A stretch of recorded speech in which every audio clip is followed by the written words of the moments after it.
Today I am doing my last structure gel practice service for nail school.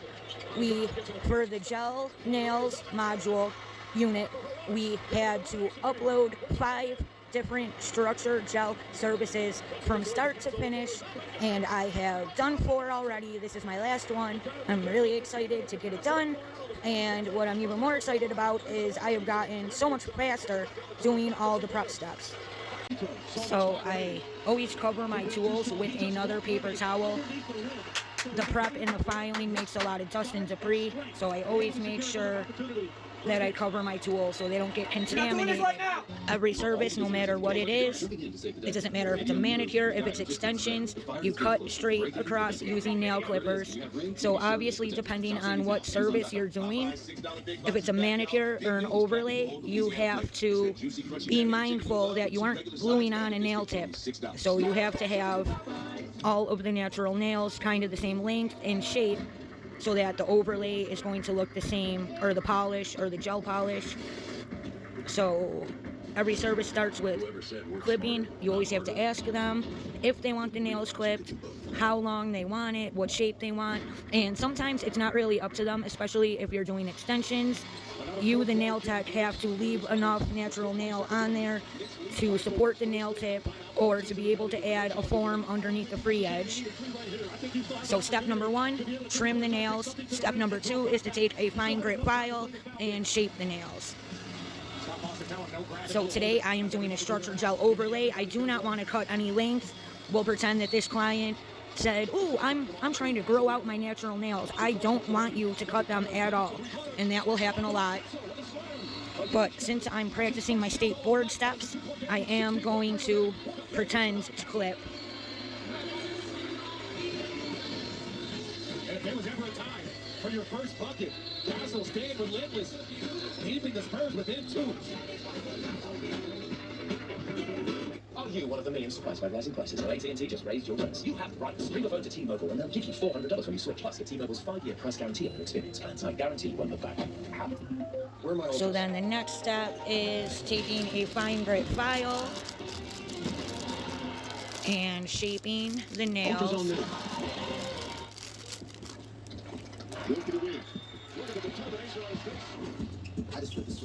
You always start with the pinky and work from the pinky to the thumb. And now look, these ones, we need to get all the nails to kind of look the same. So I am going to try to like taper these ones a little more to make them match the other nails, because I am doing just a structure gel overlay. We're not adding no nail tips. And shaping natural nails is actually something I struggle with.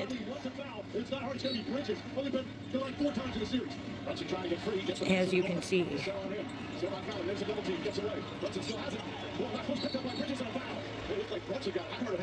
Bridges got fouled, so Mikal Bridges will shoot. That was 8 seconds went off the clock. That was close to a backcourt. Again, they're bodying him. The foul. The foul right there in midcourt. They missed out. Fortunate. I just want them, they're kind of square. I want them to just be a little rounder. Only taking 4 free throws in these finals. Misses the first with 8.8 remaining. And now if he hits this one a 3-point game, the Knicks try and foul and make sure that the Spurs are unable to take a 3-pointer. 100% I would say that. You want to put this in a position for you to get the ball back and force this a free-throw game. Knicks now has 3 free throws down the stretch here. Knocks down the other. And Mitch Johnson will use his final timeout. They'll advance the ball in the front court. And Bridges under pressure nails the most important free throw of his NBA career.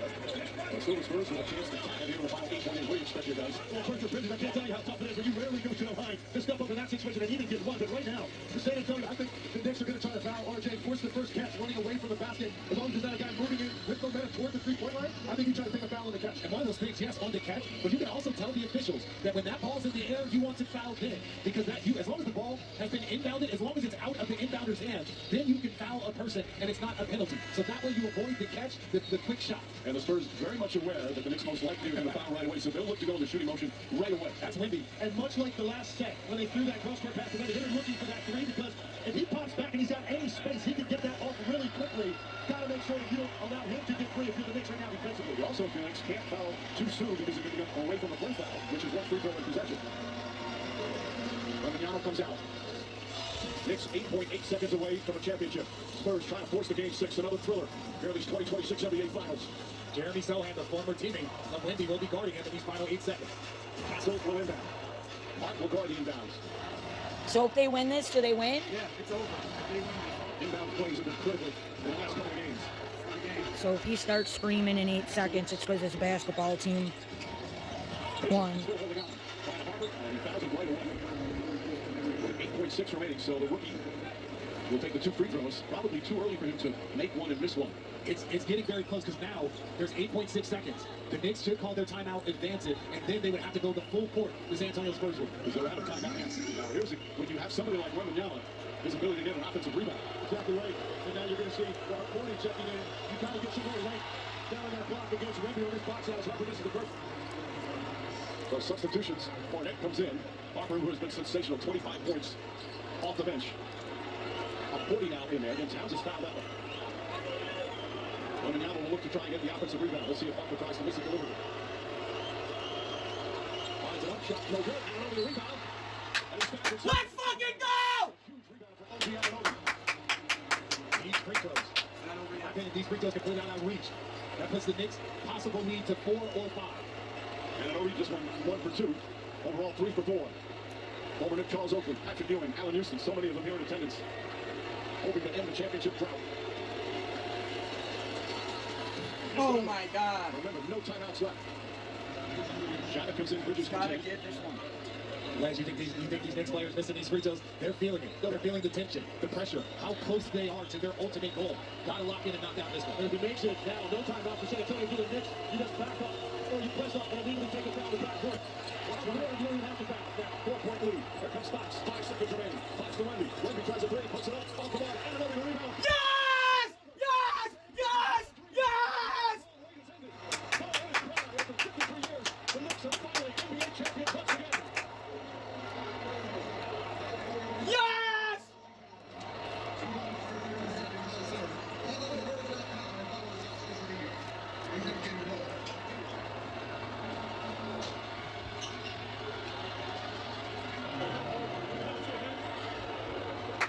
Jalen Brunson won this fucking game himself, bro.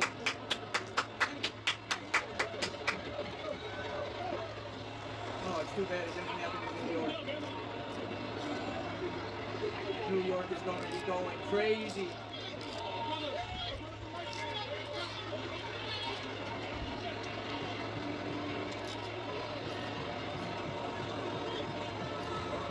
The emotions going pouring out as the Knicks are the 2026 NBA champions in another thriller, another heartbreaking loss for the San Antonio Spurs.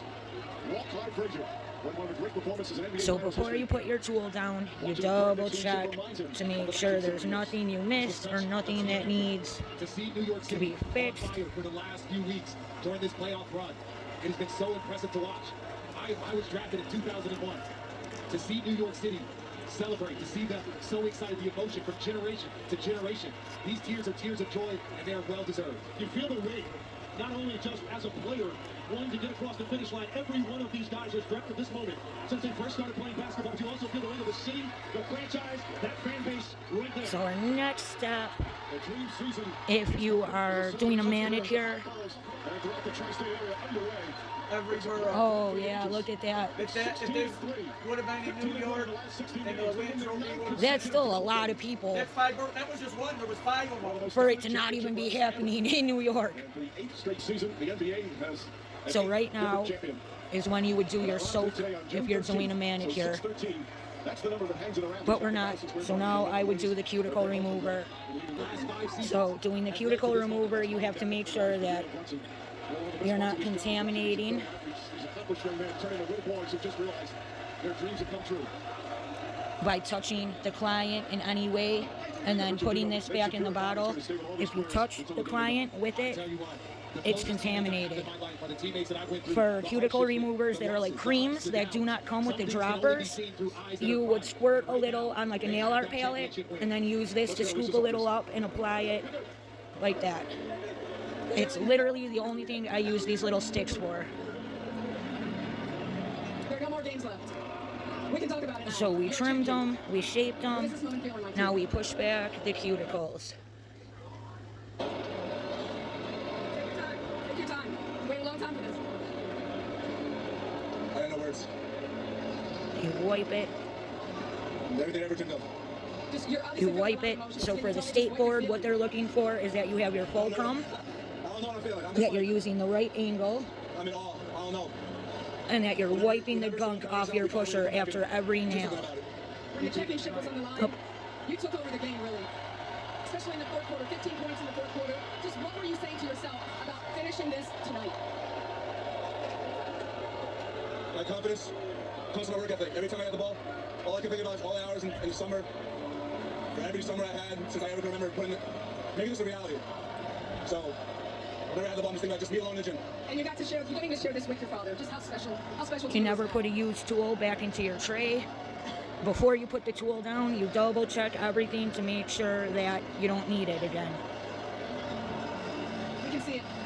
So we push the cuticles. You said you've been down it your What whole comes life. next Just is know we not buff. this, not that, but what has this team shown about heart? I am going to use my e-file just to hurry it up a bit.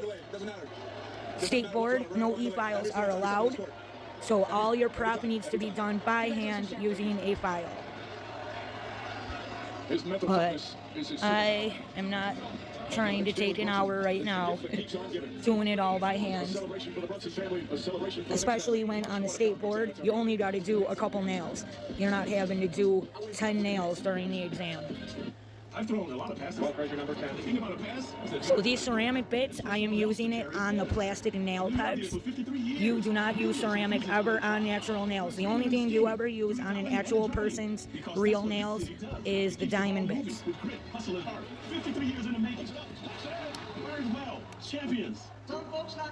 And this is why I keep my tools covered, because the prep makes a lot of dust. We always start at the pinky.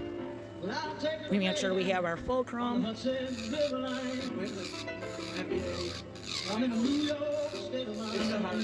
And we are just removing the shine. When you're working on a real person, you are not trying to file layers of the nails off.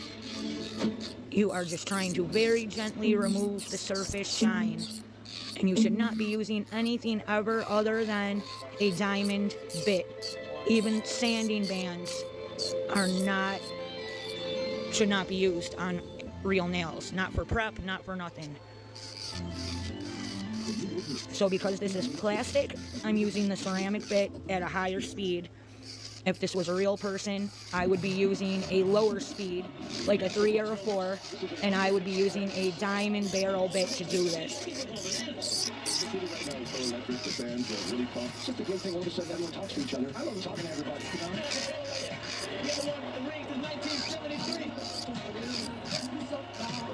And those players in the court feel our energy. They feel us. It's Beckham, it's A-listers, it's all the vets. People are bananas. People are almost in tears. If we win the championship, you might see some tears. And with these stupid plastic nail pegs, I run into trouble because I will start really over-filing because I'm trying to remove all these little scragglies, and I end up filing the nails like shorter and shorter and shorter because I'm trying to remove all these little plastic scragglies. And Knicks fans endured so many losing seasons the past couple of decades. Couple of 17-win seasons, 23-win seasons. They invest so much time, so much money, so much emotion. They care so much, it hurts when they lose. But boy, when it finally happens, the pure joy makes it all worthwhile. And the Knicks become the 8th different champion in the past 8 years with the NBA. Right now, let's get the postgame ceremony started. We send it to PA announcer Roland Reeves. Now at center court for the presentation of the Larry O'Brien Trophy and the 2026 Bill Russell NBA Finals Most Valuable Player Award. Here is ABC's Ernie Johnson. Thank you very much. If you are a basketball fan, then we just saw something pretty special, didn't we? And I know it is trophy time, but before that, can we acknowledge the great season and the great playoff run by the Western Conference champions, the San Antonio Spurs?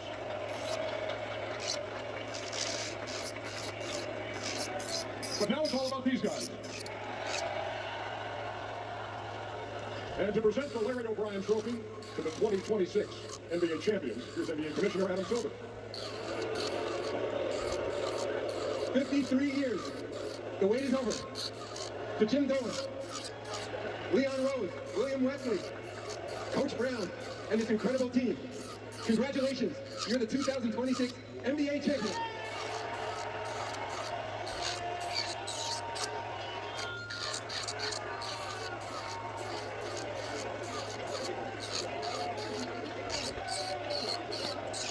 Jim, number one, congratulations to you.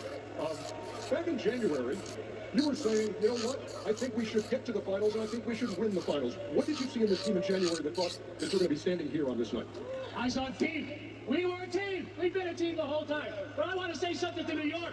Hey, New York, I'm sorry it took so long, but here we are, and hopefully it won't take that long again. Yeah! Congratulations. And Leon Rose, how much satisfaction do you get? How much satisfaction do you get out of seeing a team you pieced together bring it to this point?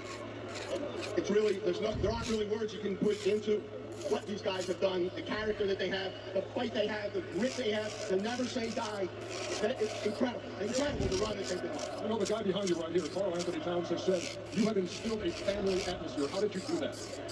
Just by caring about each other, and making sure that we all look out for one another, have each other's back, sacrifice, and do it for the better good. Well done. Congratulations on the championship. Can I get the captain up here? Jalen?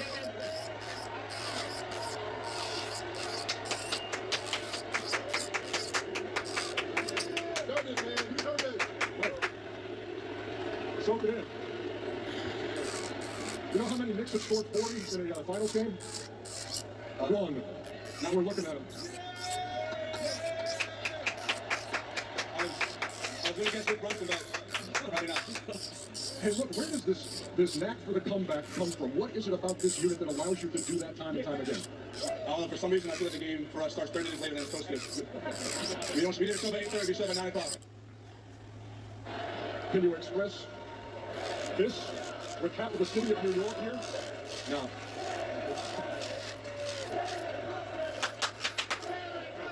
I'll talk to you again in just a second, because it's, where's the commissioner again? Are you here, Adam? The MVP, the Bill Russell Finals MVP trophy? I wonder who it is. The 2026 NBA Finals MVP is the captain, Jalen Brunson.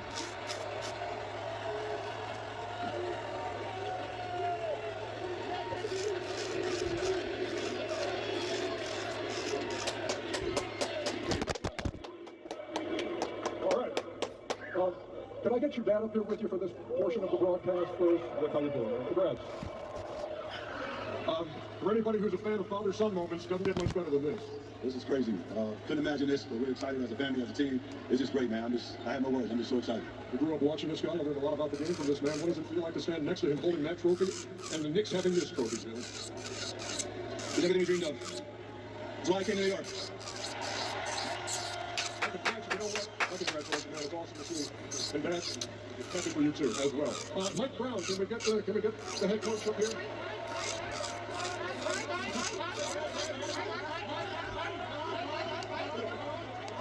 Hey, Mike, you've been here before. You've been to the finals before. It was many years ago.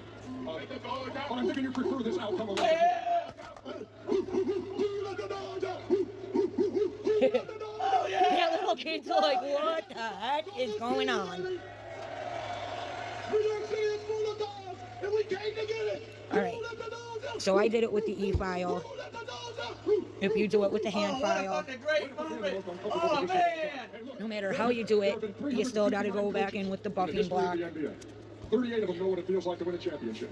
You're number 39, so tell me how it does for you. Man, it's amazing. It's surreal. I still can't believe it's happened. I'd like to thank Mr. Dolan, Leon Rose, my entire staff, man. My entire staff was phenomenal. All the players, Just as importantly, I'd like to thank all the fans of New York because you guys are freaking great, man. You make this thing so real. You're unbelievable. All right, thank you. Congratulations, Bill. Appreciate you. I would love OG Anunoby to step forward if you would. Look, you know, I'll wait.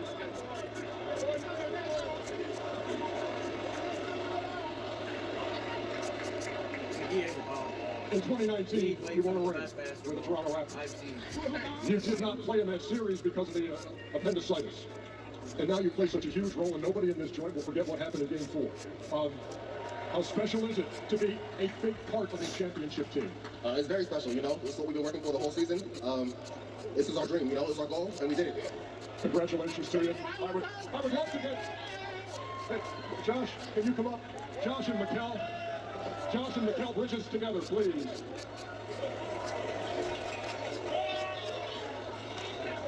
Oh, okay, here we go.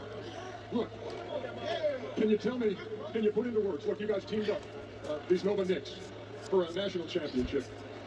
When you combine for an NBA championship now, how does that feel? Man, it's an amazing feeling, man. First and foremost, glory to God, man. He's why we're here. He's why we played. Man, it's an amazing feeling. Hey, man, forget them picks. Forget them picks, dog. We here. We here. We here. Michelle, same thing to you, that is such a special relationship the three of you guys have.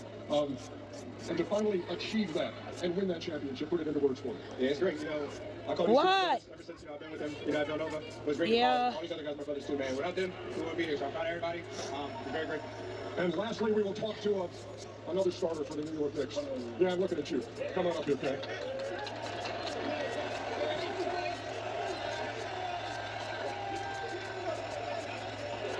All right. Once the entire nail surface is buffed, Oh, no, look. You have drawn, there's been divine inspiration in the course of this playoff the run next step would to for you. Can you be put that into words for me? clean under the nails and nip any cuticles if they want their cuticles nipped. We should not be nipping cuticles, the entire cuticle area, every single time we do nails. Like we this team has always said since the beginning. The money if they don't talk. I Yes. don't think we could have learned more and gained more experience in one playoff run and in one season. Personally, in 18 months, it's been... So next up is cuticle nipping. And it should only be as needed if you see little skin tags. People largely confuse the living epinitium, like it's cuticle, where people are removing it every single nail service. You should not be touching that. So cuticle nipping is only when you really need it. Wait, it executes for 100 games. Déjà, félicitations pour ta saison et votre saison. Pour revenir un peu sur le match sur la série, en fait, Mitch juste avant disait qu'il considérait que c'était pas prêt pour les 90, que votre équipe était. Est-ce que tu es d'accord avec ça? Qu'est-ce que t'as manqué sur cette série personnellement? Cette série? Évidemment, on était pas prêt. J'étais pas prêt à gagner une bague. C'est évident. Je pense qu'en termes de volonté de bien faire, d'intensité, d'effort, on était à un bon niveau, j'étais à un bon niveau. Mais l'expérience, c'est des erreurs. On manque pas de talent, on manque pas de capacité, on fait trop d'erreurs, je fais trop d'erreurs. Well, if they're forcing them to be up there, Third row, middle, Jared. yes, give them a break. The reporters are ruthless animals. All right, so we nip the cuticles. Next up. Oh, so every time we use the nippers on a nail, I should be wiping it in my hand. We absolutely dominated for most of the series. So our last step is cleaning under the nails. So you take a cotton wrap stick, clean, wipe, clean, wipe, clean, wipe. Is the reason we lost. Left side, Tim Reynolds with the AP. Victor, you studied the game. You understand the history of it. It took Michael 7 years. It took LeBron 9. It took Jerry West 12 years to be a champion. Not even the greatest ever. It's not immediate. How difficult is that to accept when you pour so much of yourself into this, that there is a process? All right. Next step is to cleanse the nails to get them ready for application. You don't want to use acetone. You don't want to use alcohol. You want to use nail cleanser because it is designed to cleanse the nails. But as I said, this is the biggest lesson of my life. As a team, there's no better experience than what we just lived. Honest, thoughtful answers there of a young man, Victor Wembanyama. First playoffs, and what a postseason he had. Scored the most points in a single postseason by any player aged 22 or younger, surpassing LeBron James and everyone else. All right, last we saw Mon Sugar was Thursday night. He was out there on 7th Avenue in his old Knicks jersey, partying with his new friends in New York there. And now, Chump, the Knicks closed the deal. What was this like watching this for you? Epic. Watching for me, knowing that, if the game got close, I was going to lean the Knicks' way as far as who was going to pull it out. We watched all series, the San Antonio Spurs get off the great starts, even carry out great leads throughout the game. Nails are cleansed and you are ready to start with your dehydrator and your primer. But first, you definitely want to check every nail for any debris. I see lots of debris here, and this is from the stupid nail pegs. That wouldn't even be an issue if it was an actual person. And this is where I get into trouble, is I try to get rid of these scragglies, and I end up filing these stupid nail pegs shorter and shorter and shorter as I try to get rid of the gross little scragglies that will absolutely mess up your application. What does this win for the Knicks say about how this league will be played moving forward? Well, the first thing it does, it reestablishes what So I am very thankful that when we take our practical exam, we can bring our little mannequin hand in with nails on it already prepped. I don't know if it's the same in every state, but for the state of Texas, we are absolutely allowed to bring our little hand in with nail tips already glued on and already prepped. But it shows the margin of error is small, the window of opportunity is small, and when you have a chance, you have to get through it. And I can't ever get these stupid scragglies off. In person. And now we've got Of course, man. I'm trying to enjoy it. Yeah, enjoy it. Nuance Sports Center. Let's hear from Josh Hart. Josh, Ian right here on the left. Ian Begley, SMI, Josh, just your emotions right now after winning this. Oh, man, this is the best feeling, man. We worked so hard for this. I give glory to God. Everyone was doubted at some point. This team was doubted at some point. And all we focused on is the next game. All we focused on is those guys in the locker room. And people don't understand, we don't really talk about it, but the weight of that jersey, the expectations, the pressure of that jersey. And like I say, today right now is the last. Oh, the little kids are cute. And all glory to God, man. All of these people will never pay This is for Lynn from anything Sports again. Mexico. So, as If they Matt came is into here, the as a restaurant fellow tomorrow, I would listener make them of the everything on the menu. when is the Every championship alcohol, cup every episode food. dropping? Yeah, go guys! Okay, hold on. You got to tell OG he has to do that. But when is that going to come? Probably soon. We're going to celebrate this in a little bit. I'm going to celebrate with some Patron. I feel a little good. And then we'll get back to that. So soon. Right now, it's time to celebrate. All the way in the back right. Good answer. How just when you're coach, Josh? I mean, this would be special under any circumstances. Talking about his to contract. also be able to Yeah, do this with, stupid. Mikhail, 10 years after you guys won the championship, just wasn't like to be able to do it with guys you've been friends with forever. Yeah, man. Those are That's the best question you can come up with.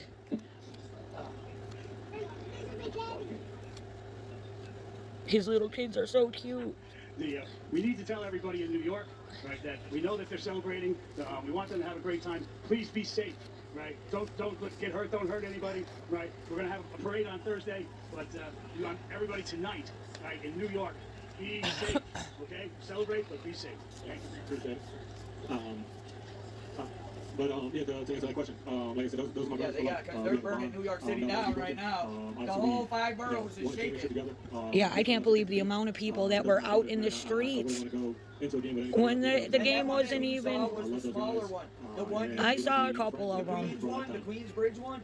That's where Madison Square Garden is in Manhattan. is very close to the vest, but your father, you know what it means for him to do this with his That was dad. the most people. It had to have been 1 million people. Oh man, it's so. Alexa, Thank you very much. where is Madison Square Garden? Man. Madison Square Garden is in New York City, specifically in Midtown Manhattan. It's located between 7th and 8th Avenues, from 31st to 33rd Streets, above Pennsylvania Station. It's in the rich people neighborhood. I haven't been to New York City. Me either. When he did the ball drop. I wanted to do the ball drop. What? We wanted to do the ball drop a while ago with my mother. And on the day, she never came home for 3 days. I'm not surprised. It's like, well, it's maybe we lived upstairs on Broadway, and she said, oh, when I get my taxes, we're go to New York City and see the bowl drop. All right, so we are gonna do our dehydrator and then our primer. Yes, nice to meet you. I'm sorry it's so late. My day job, I'm raising my son a night job. Don't worry about it. In my line of work, things tend to happen when it gets dark. Please, Thank you. You better not have just turned off that air conditioner. I don't. It's not freezing, and you had it off this whole time. No, it's not. It's 70, and the humidity is through the roof. Would you like some coffee or tea? No, thank you. I'd like to get started right away if that's okay. Carl told me on your son is not infected. Is that right? yes, that's right. My son Josh. Something's following her. Children. I started to call unusual checks and all tests and the records. Everything wrong. That's what it is. First noticed it about 6 weeks ago. Thought it was a camera problem. Then it became apparent that it was more than that. I am here for it. He won't tell me anything. He's afraid.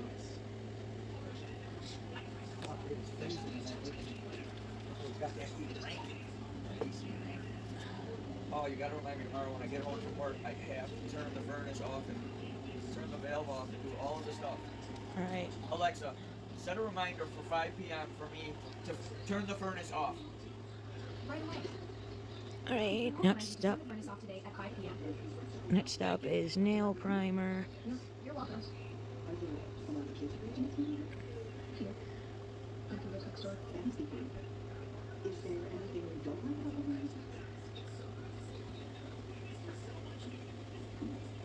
I feel drunk sometimes.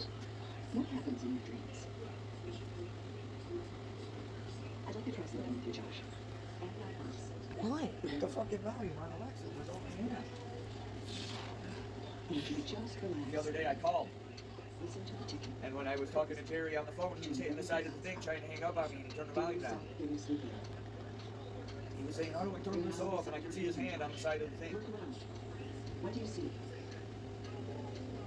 I see myself sleeping in bed. Are you in the bed? No. Somewhere dark. It's always dark here. Are you alone?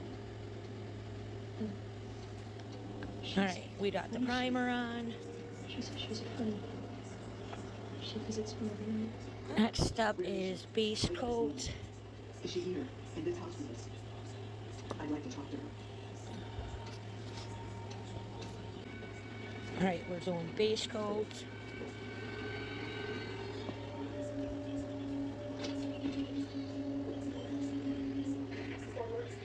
One thin, even layer.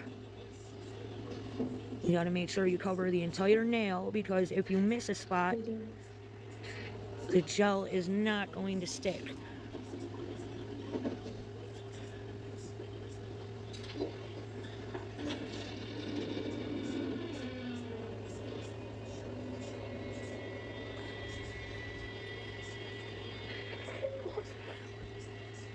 I know when I first started school, they would say try to only use 3 strokes. And then I was having bare spots because I was trying to do 3 strokes only. You need to do as many strokes as you need to have it fully covered. Who are you? What do you want?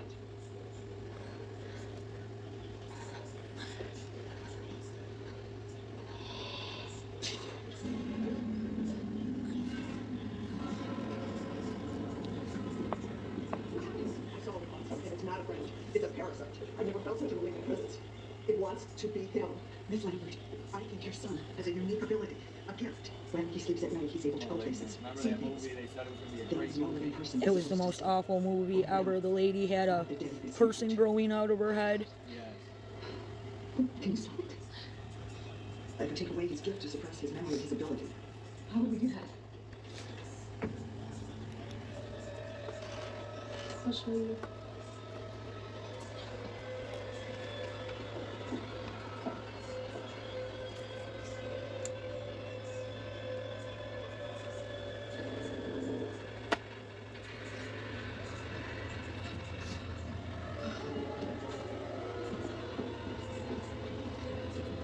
So we cure the base coat for 30 seconds, and then we will work on the structure gel. Hey, who let the dogs out? Spruce, a new weed and grass killer that's safe for use around people, pets, and bees for dead weeds in just one. So I'm going to send a photo to Mandy and see if she can help track down what we're looking for. We're heading to town. That's just going to cost us time and money. Another 20 grand out the window. So I have my little flash cure flashlight. Our first bead is tiny. It's only the tip. We flash cure it for 10 seconds and then do the rest.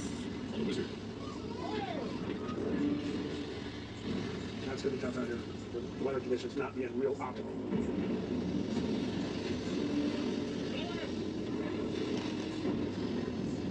Keep my head against the wall. We're not making money. We're just making ourselves miserable. Everybody's battered, beat. With the Bering Sea's savage northern waters taking a toll. So it's only the bottom 1/3 of the nail. And on a skipper still recovering from hospitalization last season. And this first bead should be very, very thin. We are not thinking about building a lot of structure yet.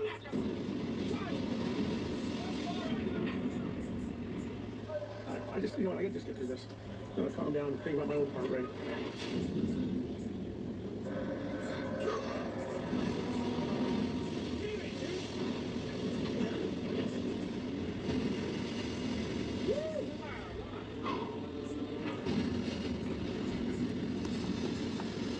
You flash cure it for 10 seconds. I don't think I can do this right now. I don't think I can grab this boat. Get everybody off the deck right now. Everybody get off deck.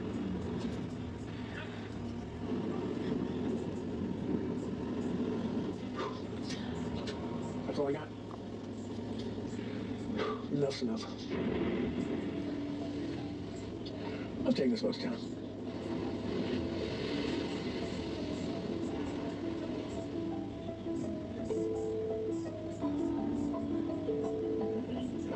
Hey, Mouse, you got me? Yes. Hey, can you give me a minute? Mouse, I need you up here. 48 miles east.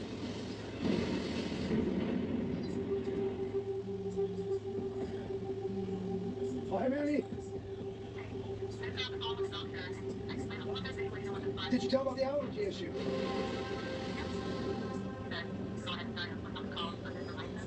Azithromycin?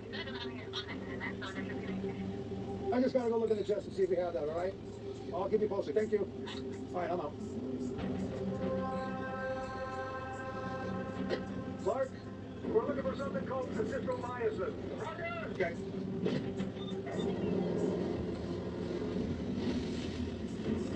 We were sitting here, pot came loose, and it landed on Carl's coat, and it is bad.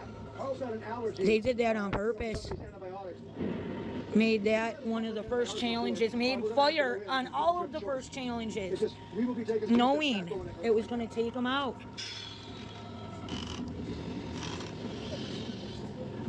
Oh, we got some oxycillin. Stuff he's allergic to. Yeah. I mean, we're going to have to probably head in here. All right. All right? All right, thanks, Clark.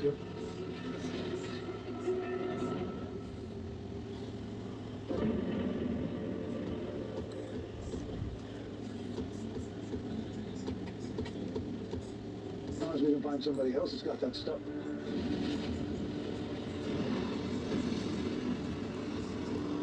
Apparently these guys carry some garbage in. We're out here hauling dope box out of the ocean. We're just trying to clear this area out. Keep dragging up, jump on. I'm afraid we're going to start parking. So I got to get out of here. I can't waste any more time hanging up. Where's your lady, Rick? You on there? Yeah, Sig, I got you. What's up? Hey, just a quick question. Carl got a footage. I'm looking for an antibiotic. It's called So I'm checking. I don't have it here. Yeah, Ron. I'll go look and see what I got.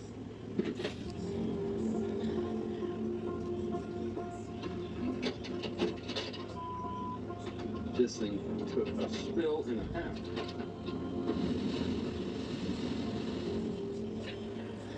I got it. I'll be here in the storage area all night. If you want to come up and meet me, we can transfer it over. That works. Perfect, Rick. I appreciate it. All right, I'll chat it here later. Roger, I got it. He's not going to come to me. I got to go to him. That's just going to cost us time and money. The puck is soaking, and hopefully they can have someone grab it here. There's a lot of things that need to line up there still. Like a relentless weed, moderate to severe. So when you're ready to build for what's next, Spectrum Reach has a full suite of advertising solutions. Right. Spectrum Reach, built for what's now and what's next. Next Friday. 170,000 pounds is what I'm responsible for bringing in. It's a lot of pressure. To hit his massive quota, We need to start putting some crab on the boat. Jake Channel's a legendary captain. The rose gold rope Phil Harris gave me about 20 years ago. I need some luck. Here comes the first pot. Let's see what it brings us. Oh my God! New Deadliest Catch, next Friday at 8 on Discovery. In Dutch Harbor.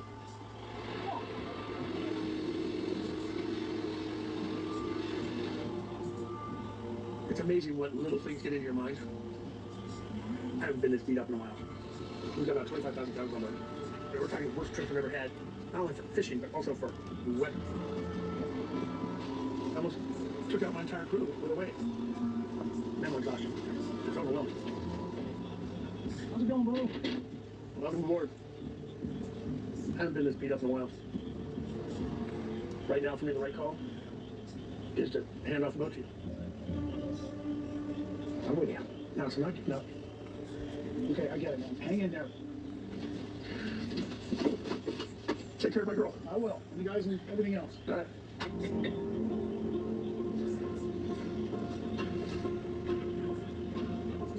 I'm proud of him for seeing the signs that he needs to go home for a bit. It's not easy. We have a good looking squad on here. And we're going to go fishing and hope for the best. 220 miles northeast. On the northwestern. Hey, Rick, I see you. We're coming up to you now. Roger that. Yeah, I'll have the guys get ready to throw the case over. Stand by.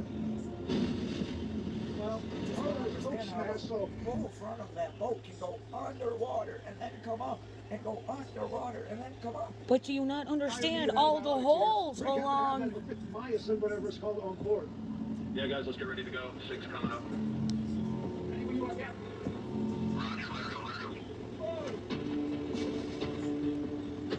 Okay, it's in the water. Right on the boat. That's it. You got it? Yep, I got it. Okay, take it to Carl. Get him his drugs. Right. You're a lifesaver, man. I know you do the same. What a good day. Thank you, buddies. Are you fishing here? Yeah, I found her fishing here, but I mean, I drug up so many pots connected to ours. Yeah, I think we got to back out. Just like a pot graveyard here. There's a bunch of landmines in there, I'm starting to snag it up. I mean, I've got marks way back. Every obstacle is on my plotter. Why don't you just tuck in behind me? I mean, just set them off. I can lead the way. It would be a huge help, man. Okay. I'll get in front of you and we'll just head due north. Yeah, jam up. All right, guys, change plans. Let's get ready to set. Load the launcher. I don't need to be losing any pots doing this. Got about 200 feet. Set the first one. And 3, 2, 1. Set it. He knew there was all kinds of junk pots there. He's got marks. Sid, got yeah. red marks I seen him. all over the fucking thing showing dead pots. Over. The next one. Starboard. Hard over. Just keep turning to stay on me. Roger.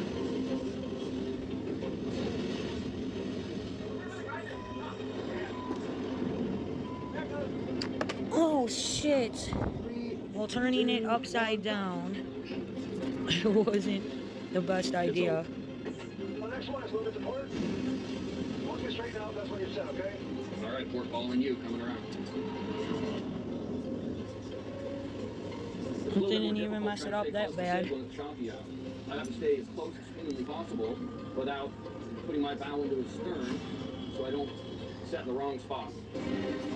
3, 2, 1, set. Go! Or no, I'm wrong. Don't set. Don't set, don't set.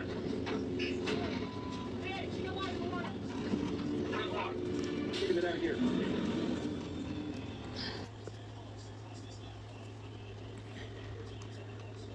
That was stupid sig. For the frustration, make it end a parade. Global Showdown. New Sunday at 8 on Discovery. All right, let's try this again. We're ready. I'm sorry. I thought it was time to put it in the water, but I read it wrong. All right, we'll get it back ready to rock and let's do it. All right, we're going to pick the pace up a little there. Just stay with me. And now.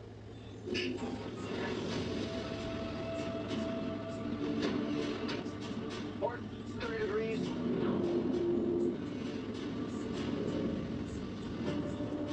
Now. All right, we're not turning the finger upside down and backwards again. Port, 45 degrees. Right now. Wilder. Getting the rhythm here. 3, 2, 1. Okay, starboard, set. Go. Set. Set.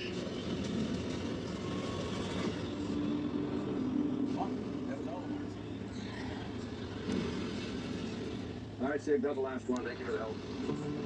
Nice job. That's the maze. Now you got it on your plotter, so keep it in your back pocket. I hope this works out. I can't lose a bunch of gear. We got what we needed. Let's just go see if there's some crab in this gear. Fingers crossed that, Carl doesn't have any issues. Carl's toes already look weird enough. I don't need an infection on top of this. At least his sock looked wet when he took it off, so he was wet. You know what I mean? Yeah. No, that's not good for infection, though. The moisture. As soon as he got the put away.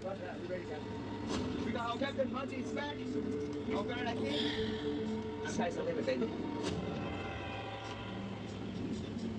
See in this box? I just pulled this up. This is a closed area. So he just hauled these around, and there's still some here. I can't just go yank those. Why not? It's a closed area up here. It's very defined. You cannot go in there. Those bearings are in that ball. The Fish and Game presently has their hands on it. That would make a mistake. Well, am I going to stake mine down for this? This is... Yeah. I got it home. Realizing that Keith set 50 baited pots in an out-of-bounds area, Captain Monty's personal favor for his brother is starting to look like a personal liability. Yeah. Say, bro, give me a call as soon as you can. It's important. You gotta get that. Pick me up. Okay, get my thruster going and we'll get out of here. You gotta get that pots. That's 50 pots. You don't want someone else finding them. It shows it's on the You can Russian see line. this is the closed area, that orange line. Not only has my brother hauled and set and retained crab in that closed area, but there's still gear in there to legally set, soaking up crab. We got about probably close to 350,000 pounds to catch. And we'll just hope that there's some leniency. All right, here we go.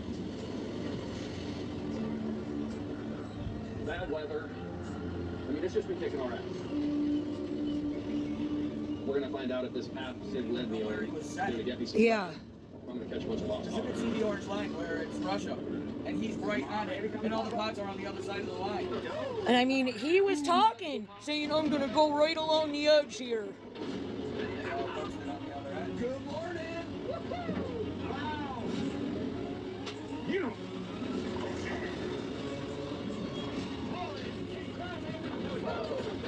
Oh, the whole door's full, going up the sides.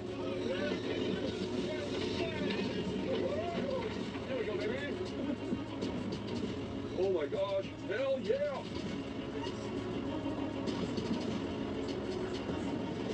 Wow. Oh, big sword. Hell yeah! Woo. Wow, that's Yeah, baby. It just keeps getting better. I mean, there's a lot of crab in that taste. That was really good. Sig actually showing us the path was really, really helpful. We got the meds for Carl, so we can get him on that antibiotic. And all we gotta do is get their own gear now and see if there's something in it.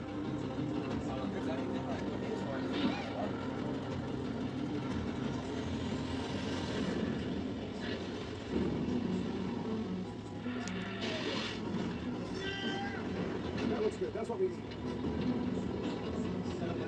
Right there, guys.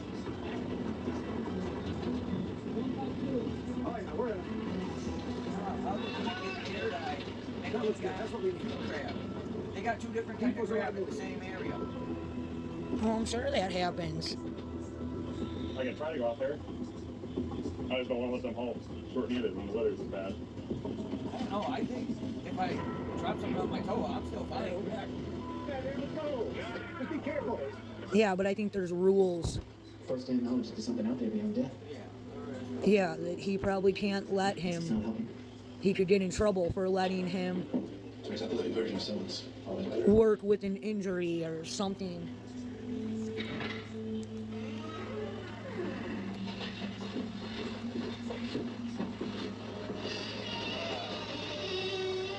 She never left the reading room unlocked.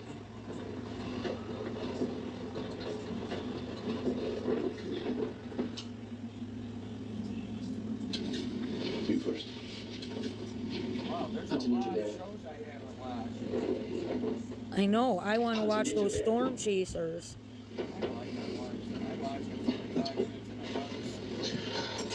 Let's get every goddamn ninja. Superior sense of smell, my friend.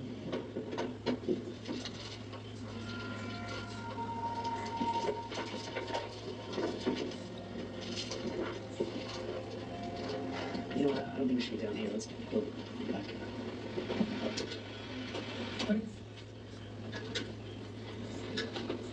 That's a private room. See? Who am I helping?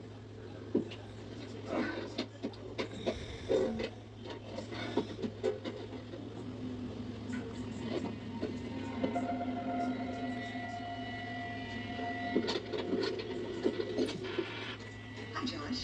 I'm Elise. Hey. I would love to ask you some simple questions, but they're good kind. The kind you can't get wrong. Do you like living here? Yeah. Hey, Mr. Frank. Just horrible. Shh. Me and Evil, we work so well together. I think we need to. I could try to take away his gift to suppress his memory disability. How would I do that? I'll show you.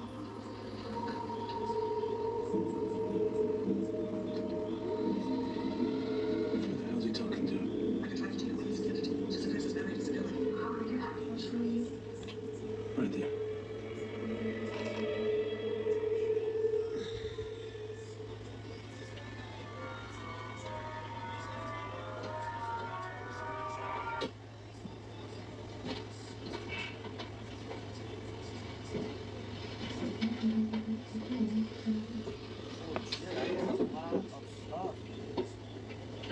I just got it from 79 down to 61.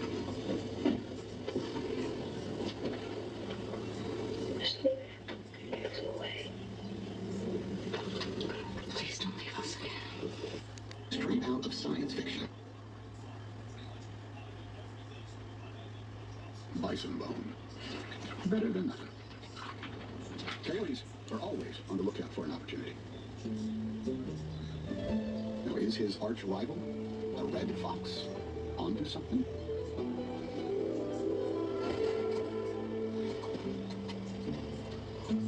Wolves hide in a network of tunnels beneath the snow. Time to try this out. Oh, did you see that? No. You gotta watch this for 1 second. All right, you got up. Hold on.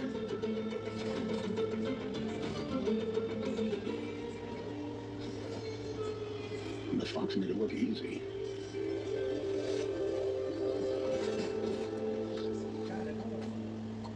Ah, what a show-off. There are other places worth a look. All right. Not everywhere. You ready? Yes. Watch this is Princess. So, watch this box.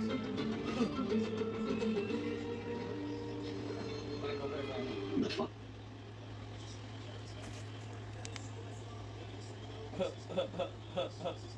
So, watch. All right, now you gotta watch it. Watch the fox. He goes, Cowabunga! That's Bowser. Yeah, that's Bowser. Now watch Princess. Bulls hide in a network of tunnels beneath the snow. Watch Princess. Time to try this out. Oh, that's so cute. But the foxes can hear him. Yeah, they're hearing. Super volcano, creating its world-famous hot springs. This is one of the largest on Earth. It can melt your skin off and boil you. The Crow tribe called this place the land of the burning ground, where steaming geysers erupt 150 feet into the air. It's always like that, even in winter. I don't know, All this heat Jerry. is just enough to thaw the river. An ice-free haven for cutthroat trout. But how to catch one?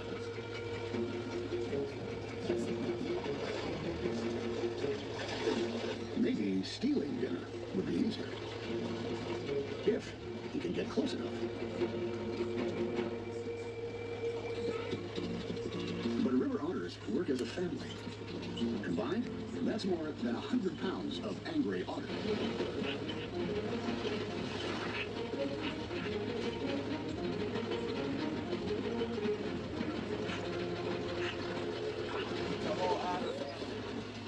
It was worth a go.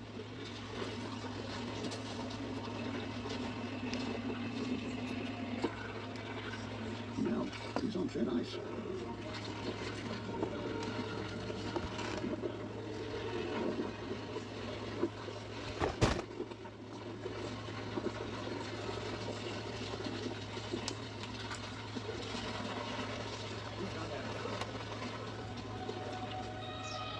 Perhaps it's time to show that Wild West never say die spirit.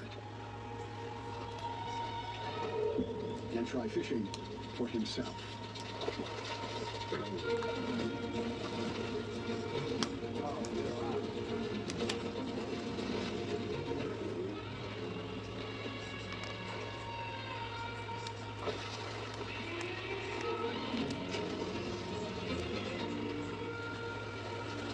Not bad. Not bad at all.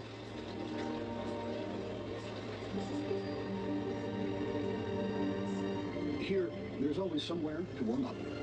But every day is tough in these mountains. Coyotes are in every state, And not just for except Hawaii. They are extinct. In the peaks of Colorado, That's crazy, right? winter weather Yeah. lasts 8 long months. It's May before spring finally arrives. The villain from... So this is the application on the first hand. This is the Derek Lewis we want to see. Angry Derek Lewis. Next thing you got right there. I feel like I should add another just thin layer to kind of even it out a little bit. So I am just gonna literally paint a thin layer. Coach Dean Thomas, what do you got? Yeah, that was a great takedown defense from Derek Lewis. Now he has to do what his corner asked him to do, and that's get small. He's got to listen to target. The Hogan has to shoot on. If he can get small and get behind that jab, he might be able to keep Hogan off of him. You just got to get there and clinch too. This is not good for Derek. He does not want to get in position. My daughters just ran through here and literally picked up every single tool that I had. Yes, he is. Oh, I gotta go let the dog in. And then we're gonna paint a thin layer over each of these. And again, switching stances, he's one of the best in the world at it. Front kicks and sharp counters. His front kick up the middle, it's one of the few weapons that was So with this, I'm not really trying to build more structure. I'm just trying to make the coverage, I guess, look a little better. I see white spots up on the top and on the sides. Hey, fight fans, how's this for a 1-2 punch? Predictions is now live in the DraftKings Sports app. So if you're anywhere from Florida to Texas to California, you can get in on the excitement at the speed of sports and feel the sweat with every jab, cross, and kick. The DraftKings experience you know and love, all in one easy-to-use app. Available now for all you fight fans. And right now, new DraftKings customers spend $5 to get $200 in total credits. The crown is yours. Oh, what's going on with this? On backline of DC, tail tape brought by Crypto.com, the world's leading cryptocurrency platform celebrating its 10-year anniversary. Sean O'Malley has slowed with your 5-1 favorite. He's 31. Amos Hobby is 38, 3 inches in depth and height, 3.5 inches in reach. For Sugar, Sean O'Malley. All right, now for the introductions back inside the octagon. Where do we fly, Bruce Book? Ladies and gentlemen, this fight is 3 rounds in the UFC Featherweight Division. Presented by BetClaims.ai. Get the rating you deserve. Introducing first, fighting out of the blue corner, a mixed martial artist holding professional record, 14 wins, 2 losses. He stands 5 feet 8 inches tall. I can't hear a word you're saying. 135 pounds. Fighting out of Montreal, Quebec, Canada. Presenting the number 6 ranked UFC Featherweight contender in the world. See how there's like the white. And now, introducing his opponent, fighting out of the red corner. I'm not trying to add a lot. I'm just trying to make sure that there's even coverage and not white spots on the sides. I feel like I must not have evenly applied the base coat for the gel to not want to be sticking those spots. And when the action begins, our referee in charge, Jason Herzog. Jason Herzog, third man of the octagon. For this one, beautiful look there on Chrissy Blair. Tremendous job on the fashion designers outfitting Chrissy in red all night long. And now the number 3 ranked contender, Sean O'Malley, has all eyes at the MMA world firmly fixed upon him. He takes on Eamon Zahabi. He comes in number 6 in the world. Zahabi, the Canadian, in red. And O'Malley, the American, in white. One thing about Zahabi that's allowed for him to find his level of success is he was coaching for a really long time. And I'm not doing a very good job of getting those little white spots up here. And he was actually training with him, but also coaching guys. No, it's a great point. He was coaching UFC fighters when he was 18 years of age. He got out to a 1-2 start in the UFC, and you never know, maybe one more setback. Could have been coaching with his brother instead. He's a bona fide bantamweight title fighter. He landed a good inside low kick, and I think more of those would be good for him to take away some of the movement of O'Malley. Go with the big shots and chip at those legs. O'Malley's accuracy is otherworldly. His ability athletically to close distance, outstanding. I sat down with Sean O'Malley once for a long conversation. He spoke about his upbringing in Montana and how he just played basketball and ball sports his whole life. And you honestly can see it in his movement. The guy's a tremendous athlete, very fast. And great. They're going to copyright this video because he's blasting the TV in the background. Cyril Gahn picked up a golf club like a year ago, and he actually got a better swing than most people. Yeah, you were going to say me, but you said most people, because I am most people. O'Malley in perpetual motion, constantly switching stances, working off the jab out of the orthodox footing right now. One thing about he's trying to be patient. I don't know if I love how much he's running. He can't allow for O'Malley to get too comfortable in front of him. I'd really like to see him chip at those legs. He landed one inside low kick. I'd like to see a lot more of that from him. But even O'Malley should be kicking more. When a guy's mobile, he's running away from you. You can't chase him with your hands. You can chase him with your feet, though. More kicks from O'Malley as Zahabi tries to escape. Nice right hand in the body by Sean. There's another inside low kick. Like that, So I'm just adding a thin layer to each of them, and then we're going to do a full cure in the lamp once I'm done. Well, part of the problem with Zahabi's movement is it's not very smooth. At times he's actually even crossing his feet. If O'Malley kicks him when he's crossing his feet, he's going to do a lot of damage, probably knock him off of his feet. But Zahabi's got to do something better with his movement, because if he can move laterally better, it'll allow him to move inside and outside a little bit better as well. And I honestly, he's won 7 in a row, and I think the visuals is probably why he doesn't get as much respect as he deserves. Right. Because a lot of times he is moving a little bit more awkwardly. But it's effective. But it's very effective. Ooh, nice left hook there by Zahabi. You see it? And on this win streak, he has gotten significantly stronger as these fights have gone on. You see Zahabi starting to pick up the tempo of the pace here. He's throwing those inside leg kicks. Joe's asking for. You see the redness on the inside of Sean's leg. I think Sean can do some damage with that little keep kick he used to do in the middle. He used to do that before. It doesn't seem like he throws that as much as he used to. Maybe that was from the time that he broke his foot. Maybe you were interviewing him down on the mat. It maybe makes him not want to do it as much, but it's a very effective weapon. And honestly, it was a weapon that hurt Rob Ball really in that first fight, late in the fight. Yeah. Both fighters have landed 8 strikes unofficially. So far, Sean's been most effective with that straight right to the body. He keeps going to the well with that. And he's got to look out for the counter left hook if he does that too many times. I think Sean's trying to get him to drop his hands a little bit so he can follow with the right hand up top. There it is again. He's kind of running at him with that again, does it? Because he knows that when he does that running action, Sean tries to create distance between him. And again, chase him with your kicks, not with your hands. It's how he's doing it. Oh!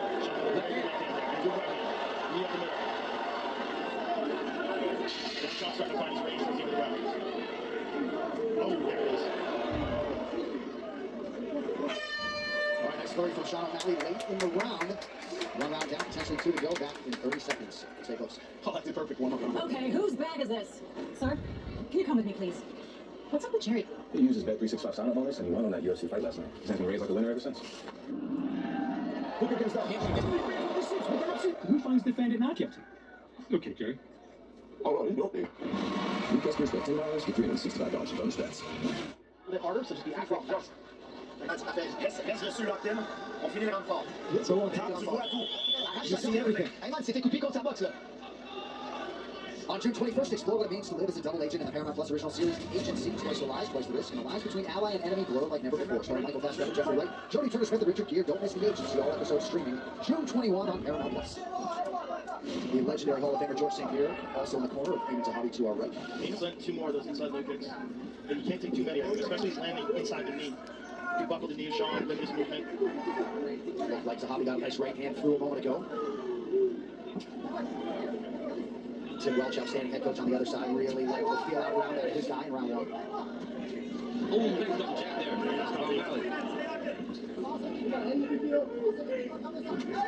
Again, every time Sean backs out, he backs out straight and he leaves that left leg out. And Eamon is taking advantage of it. And again, another one. That's a lot of inside low kicks. Jab gets through from Malley. And he's landing it again, and he's landing it right above the knee. Yeah, he is. He's throwing it exactly where he wants to. You can see that his intention is to land right there. Yeah, Sean's not like it. You see how he moved his leg away that time? Now O'Malley switching up the footwork, 3.5 to go, round 2. Good job by O'Malley, catching Zahabi on the way in. Some redness and some blood on the nose of Zahabi as O'Malley continues to work his jab. Well, Sean seems to prefer to fight orthodox, but he's very good southpaw as well. And he's moving southpaw now, probably because of the damage. Nice right hand. Because of the damage that he's incurred on that left, and gets him on the right leg now. Zahabi's corner wants him to kick. They're yelling, kick at him all the time. Yeah, because they can recognize the damage.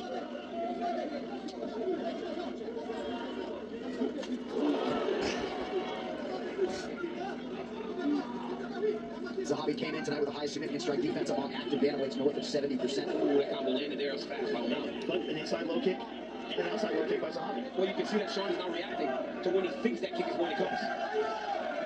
And again, Zahabi punctuating that exchange with a kick. Those kicks are very effective. I mean, they don't look like a lot, but they take so much away from your ability to move and your ability to sit down and plant down those punches. Well, especially if he can start to throw him off Sean's punches now. That's going to really limit how Sean can approach him. Sean has to throw more feints before he attacks, right? Like that. Yes. See him feint, draw that kick to Zahabi, then let his hands go. Yes, that's right hand. 22 leg kicks landed up, 25 attempts for Zahabi.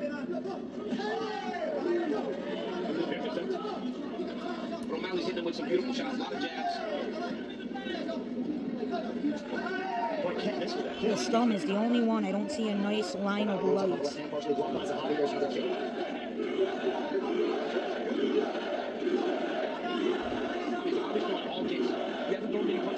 I don't think adding more is going to be the answer.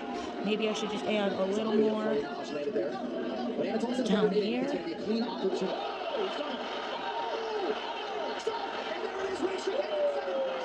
Like I'm trying to follow the application steps that were shown in class, but at the same time I feel like I need to add more if they aren't looking good. Potentially secure a title shot.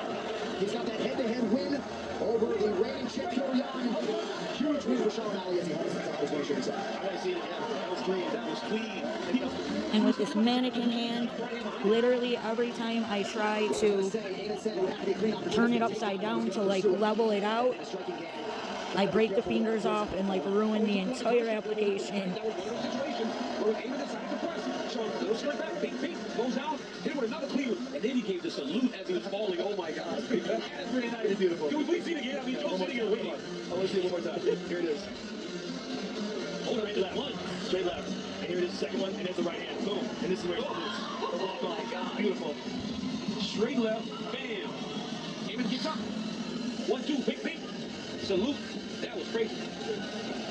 Pretty quick stoppage for Jason Herzog, but Zahabi fell like a tree, and O'Malley salutes the troops. All here to watch him shine at UFC Freedom 250. All right, here's a view from the broadcast booth brought to you by Total Wireless, the official wireless provider of UFC.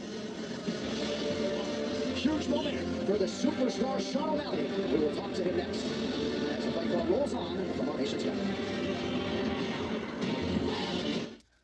numbers? It didn't matter. He was going to throttle Hey, him into the you trying to win at calculus or enjoy the game? What? With prize picks, it's simple. Pick more or less of your favorite players to get your picks in. Then see if you got your picks And right. we are Not going dead to last stick night. this whole hand in the lap. Something. Fat Albert? Fat Albert? I don't know who that guy is. It's not Fat Albert. It's a famous guy. He's doing all the night shows and daytime shows. Like talk shows? He was on Sunday night. Like, I guess Beyonce used a bunch of his songs on her tour at Darien Lake. Unlimited home internet that keeps everyone connected. When the connection matters, it has to be AT&T. Okay, so now we're going to fully cure it all. What's it called? And I see. Well, you may welcome back is back. Irish megastar Conor McGregor returns to the octagon to face the Wesley's finest. Max West Holloway, one man hunts the knockout. The other never stops coming forward. McGregor Holloway Act 2. Non-legends need not apply. UFC 329. Live July 11th at the T-Mobile Arena in Las Vegas and only on Paramount Plus. All right, to make this one official, here's BB. Ladies and gentlemen, referee Jason Herzog has called a stop to this contest at 4 minutes, 2 seconds of the second round. Declaring the winner by TKO, Sean O'Malley.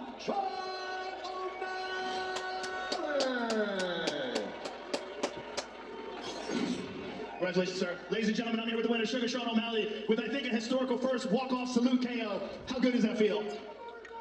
Okay, while that hand Manifestation is is a real cooking, thing. we I've seen will this apply before. the base Wow, coat what your mind to can do this it. hand. If you use this. You saw the walk-off KO with the salute? Yeah, that was the plan. I mean, I said it on interviews. I said, I'm going to knock it. I said it. It's out there.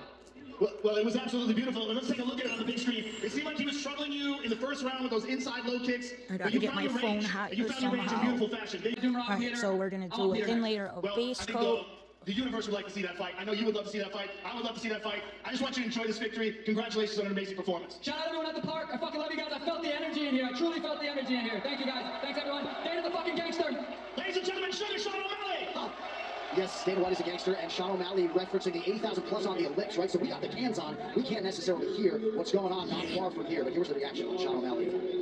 That's sick. People going crazy. I mean, the fact that there's 80,000 people on the Wow, that's a lot of people. Streamers of the 17th annual MMA Awards, tune in July 8th at rumble.com. All right, co-headliner coming next. We're back in 30 seconds. Yeah. Down the street. Not allowed anywhere near it. Watching it on a screen just like we are. Yeah. The right people around him, and I think he did it smart.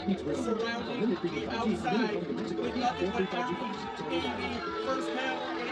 You know what I mean? Yeah, but that don't mean nothing if someone's already in there. Also with us, our manager, Open Time, and Tyson Fury, of course, making his presence felt earlier tonight.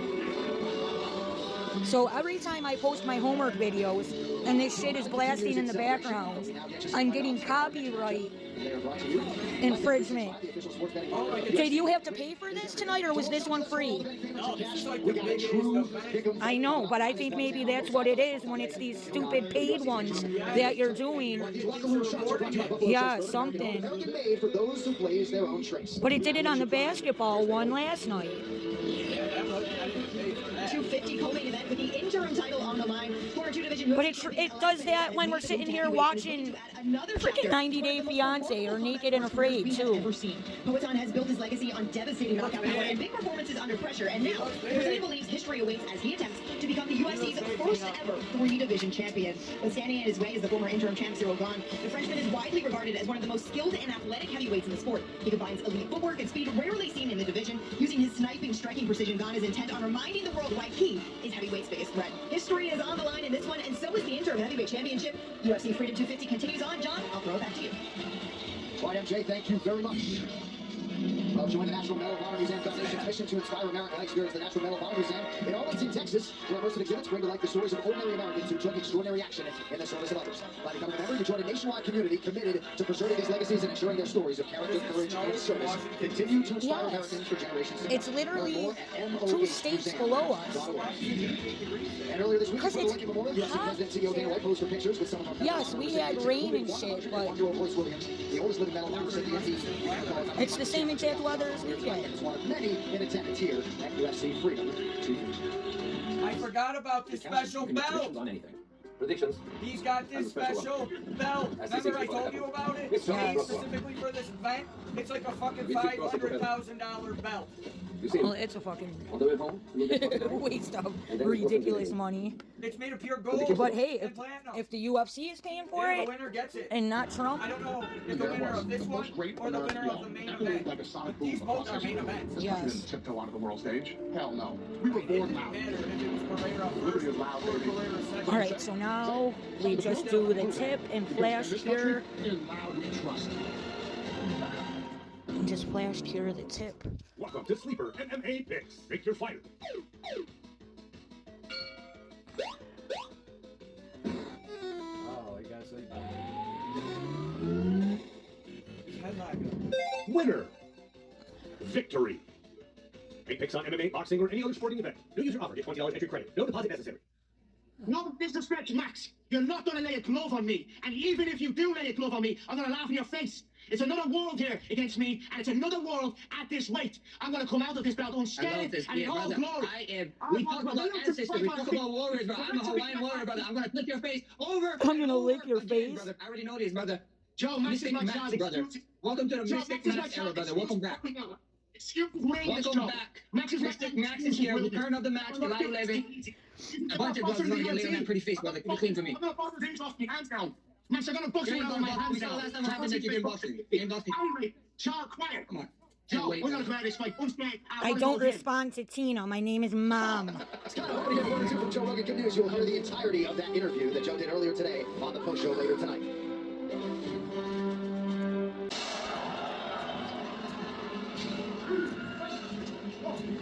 Well, Joe, Daniel and I remember acutely when we were all there in November 2021 when Alex Pereira was fighting Andreas Michailidis in his UFC debut, and you were just bubbling over with enthusiasm and excitement as to what this man can do. I think perhaps he's even exceeded your expectations. Beyond. I mean, he was one of the greatest stars in kickboxing history.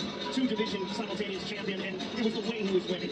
It was the power was just extraordinary, and that power has translated to MMA in a spectacular way. Two-division UFC champion, and the way he won the title, the way he beat these guys, just the power, the technique, the octagon IQ, the way it's translated from kickboxing to MMA, has been extraordinary. And he's just a very, very unusual human being. You know, honestly, when you were speaking of Alex Pereira, it was almost like, man, Joe has been watching something that we haven't because you know him. You know that he can fight. But what he has done in such a short period of time has been amazing. And for him to be chasing a third division, for a long time, guys, we thought a two-division champion was impossible. Alex Pereira continues to move the finish line. And I believe it's because he's so new in this sport, he doesn't even recognize the challenges that he is currently putting in front of himself. He's had 4 professional fights in mixed martial arts. He's already a two-division champion. He's already defended the light heavyweight championship 3 times, won the middleweight title, now he's fighting for the heavyweight title. If this man wins this fight, he will go into the conversation for the greatest fighters of all time. Because, not in terms of title defenses, but when people dare to dream that big, if they can accomplish it, you gotta tip your hat to it. Pereira, man, the star has risen, and deservedly so, because he continues to put himself out there on the front line. He's certainly one of the most extraordinary athletes in the history of combat sports. Two-division kickboxing champion, two-division MMA champion. No one's ever done that before. And he has an opportunity tonight to win a third world title. My question is, does the power translate to heavyweight? Like, can he punch at the way that he did then? The results would tell you that Silogan is not as naturally powerful a striker as Alex Pereira. We'll see the extent to which he carries up, I don't know, but Silogan hasn't necessarily been a death touch one-hitter quitter across his enemy. But it's because he's more cautious with his approach. Silogan is very much a safety-first fighter. We very rarely see him blocked, and that's part of the reason why he employs so much movement. But when you look at him, right, Pereira's heavier. The Silogan looks like the bigger fighter. Right. He looks like the bigger guy in there. 9th title fight since November of 2022 for Alex Pereira, one of 11 two-division champions in UFC history. And you may have just seen $500,000 bet from a Latina on Alex Pereira on Poly Market. Essentially, even money line is -110 on both sides. Fascinating fight. This is the fight that has captivated the attention of the masses, and now we find out who will emerge from this unbelievable setting as the UFC interim heavyweight champion. They're all fired up on the ellipse, not far from here. They have all made their presence felt tonight. For all you folks, co-main event is upon us. The tail of the tape is brought to you by Crypto.com, the world's leading cryptocurrency platform, celebrating their 10-year anniversary. Alex Pereira will be 39 next month. Silogan is 36. Both fighters 6'4" inches tall. You see Pereira for his heavyweight debut, 3 pounds heavier than Silogan, but it is the Frenchman, Silogan, who will enjoy a reach advantage of 2 inches. All right, now to get you ready for the first 2 title fights you will see tonight. Here is Bruce Buffer. Ladies and gentlemen, this is the co-main event of the evening. Brought to you by Crypto.com, the world's leading cryptocurrency platform. Our 3 judges were in this contest at Octagon side are Michael, Derek Curry, and Chris Lee. And when the action begins, our referee in charge of the Octagon, Herb Dean. And now, this fight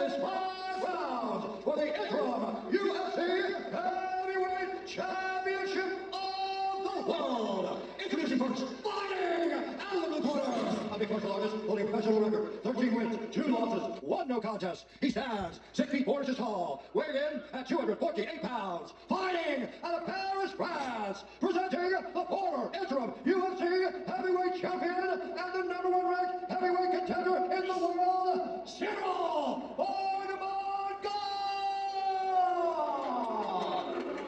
And now, introducing his opponent, fighting out of the red corner, a kickboxer holding a professional record, 13 wins, 3 losses. He stands 6 feet 4 inches tall, weighing in at 251 pounds. Fighting out of Denver, Connecticut, from Sao Paulo, Brazil. He is the former UFC middleweight champion and the former UFC light heavyweight champion, presenting the one, the only, Alex Poetin!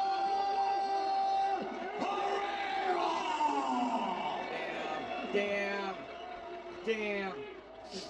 Is that who you want to win? Yeah. Protect yourself at all times. And this All looks my good. instructions. We're going to keep it clean. Touch gloves. Let's do it.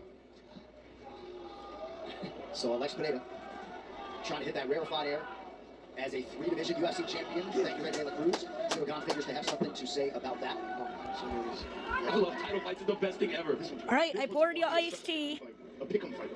He's like, pick me. He's so excited. All right, here we go for the UFC's Interim Heavyweight Championship. You got to think Tommy Aspinall is watching somewhere. Cyril Gon is in white, Alex Pineda in blue. Oh! I love that high kick by Guerrero with that open stance. You want to start throwing high. I wondered if flips to the shin. I wondered if Guerrero was going to throw as many low kicks, being that Cyril Gon's a southwall. Well, he likes that switch kick up the front leg. There's a lot of those. It's like southpaws. I mean, Guerrero throws that kick so fast up there.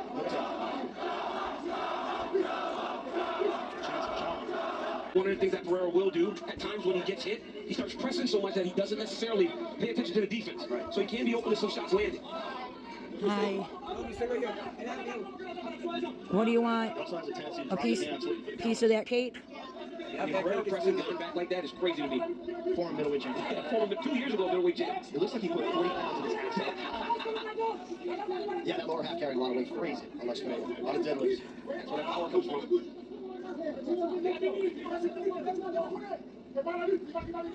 He looks like a heavyweight, that's for damn sure. He absolutely does. Ooh! Nice counter by Cyril, though. Cyril leaned out of the way of that high kick. That's crazy. Oh. Cyril with fast hands. Gon continuously finding the range. Cyril just keeps giving him that takedown feel. It's going to come a point where he actually grabs the leg. Gon actually has the most submission attempts among all active heavyweights right now. Oh, nice inside low kick there. Yep. One of Pineda's best strikes of the round. Well, the anticipation. That one actually looks pretty good. It's just like tense, right? Because you know the fight can change with one strike. Nice calf kick by Cyril. This was a good round for Cyril Gon. Ooh, a late connection by Pineda. But otherwise, a strong opening stanza for Cyril Gon. Okay, whose bag is this? Sir, can you come with me, please? What's up with Jerry? He uses Bet 365 sign-up bonus and he won on that UFC fight last night. He's been raised like a winner ever since. Look at his Who finds defendant not guilty? Okay, Jerry. Oh, no, okay. I gotta go cut my daughter a piece of cake.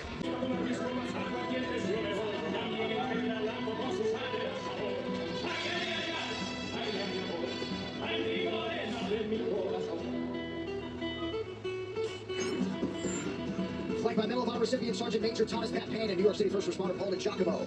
Here is arguably the #1 pound-for-pound mixed martial arts fighter in the world today. The UFC lightweight champion Ilia Topuria made quick work of the featherweight division, took out 2 of the all-time greats champ, and now makes the first defense of his lightweight title against Justin Gaethje. You know, he's special, John. Ilia Topuria is special. And there's the aforementioned Ryan Nolan, Lieutenant Colonel for the U.S. Marine Corps Director and Commanding Officer. We thank him for all his efforts over the last 9 months. Ilia Topuria is a special talent, man. From the moment he got here, you can tell that there was something about him. We have not even seen him deal with issues outside of the Jai Herbert moment.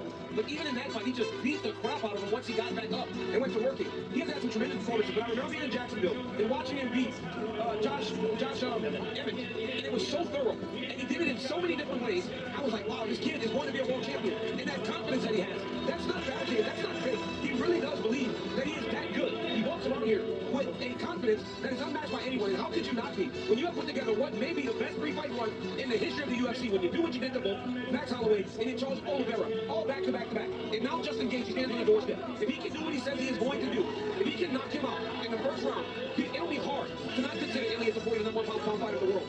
But at the end of the day, if he needs to, he can rely on the grappling and the wrestling because that's what he was thought to be when he got here in the first place.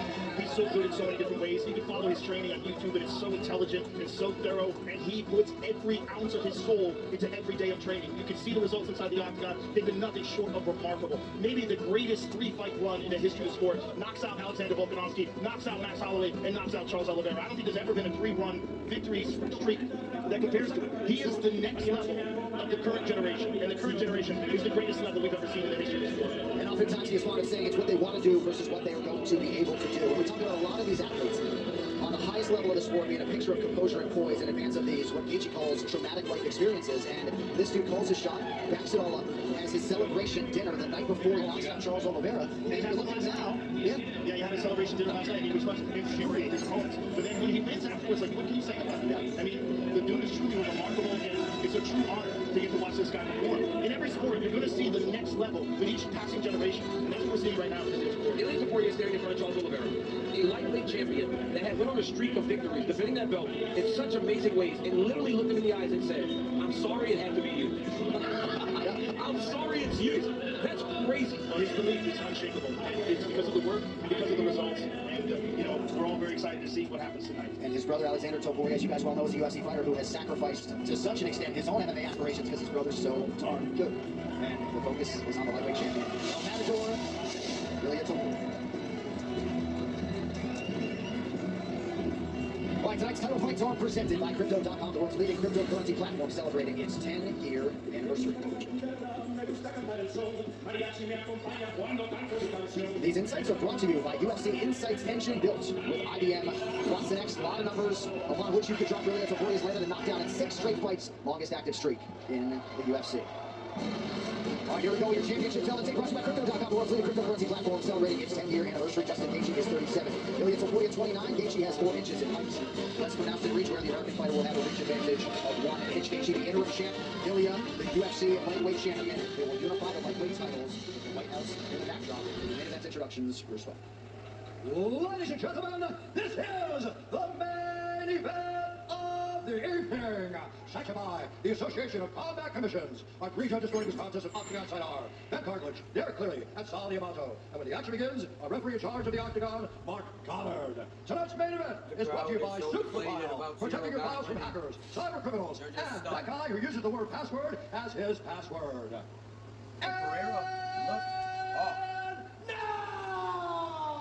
For those in attendance and UFC fans watching around the world, this is the moment you've all been waiting for. Live from the South Lawn of the White House in Washington, D.C.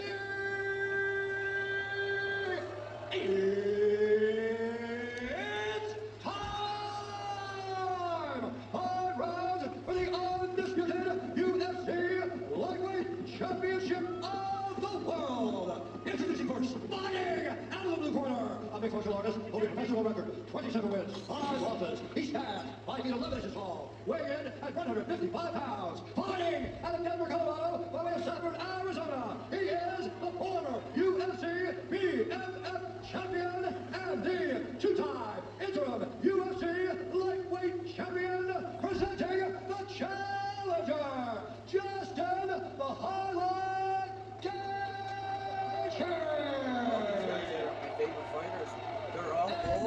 Well, yeah. Out of the red corner, an undefeated mixed martial artist, holding a perfect professional record, 17 wins, no losses. He stands 5 feet 7 inches tall, weighing in at 155 pounds. Fighting out of Alicante, Spain, presenting the former UFC featherweight champion and the reigning, defending, undisputed UFC lightweight champion of the world, Ilia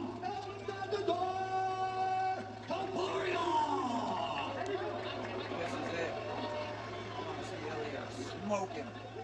Okay, gentlemen, you understand the rules. You find out. Listen to me all the time to keep yourself protected. When I say stop, you stop. If you want to touch the now, God bless. As they say, about 4,300 people with us here on the South Lawn. Another 80,000 not far away on the ellipse. Thank you, Chrissy. Ready to go. And that is the belt that is on the line. This is the last one, right? The concool and collective Ilya Topuria is in the blue center of the octagon. Justin Gaethje working off of that jab early. Is it what? That was a stiff jab by Gaethje there.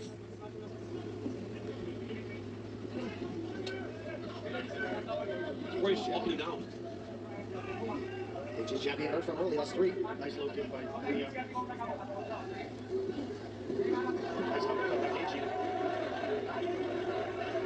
Gaethje had to wait a long time, but off to an outstanding start.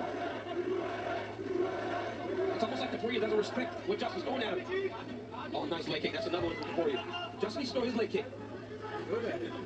Ooh, nice good right hand from Topuria after Gaethje appeared to land. Gaethje landed a good right hander. Topuria came back with a right hand of his own. Topuria is so slick. He holds his hands up and moves and punches. Oh, right hand over the top. Nice right hander by Justin, though. Counter got through for the American. Nice uppercut. But you can just see, like, the difference in the power, or at least the way Topuria throws. It seems like his is taking more of an effect. So precise. There's a clean right hand by Ilya. Gaethje pursues the pitch. Nice uppercut by Gaethje again. Really good start for the underdog. Gaethje landed 15 of 26 significant strikes already. Remember, Gaethje throws so many leg kicks, he doesn't do that anymore. I think that would benefit him with Topuria having such a heavy boxing style. And Topuria is already bloodied up on that right side. Oh, clean right hand. He's so fast. Very precise. He's so quick. Appears as though it was an uppercut that opened Topuria up. And it's when Justin, nice jab by Gaethje. It's when Justin grabs that single. He fakes a single and grabs it up, throws an uppercut. Oh, another nice jab. The timing of that jab is nice. Topuria to the body. Continues to invest in that low leg kick as well. That uppercut by Justin is landed.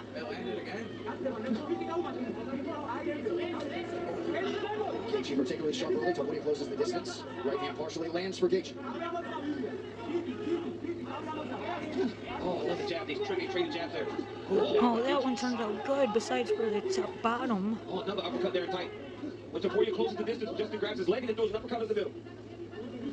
Under 2 now to go in round 1. Topuria's going to just keep pressing though. Oh! Justin, beautiful right hand.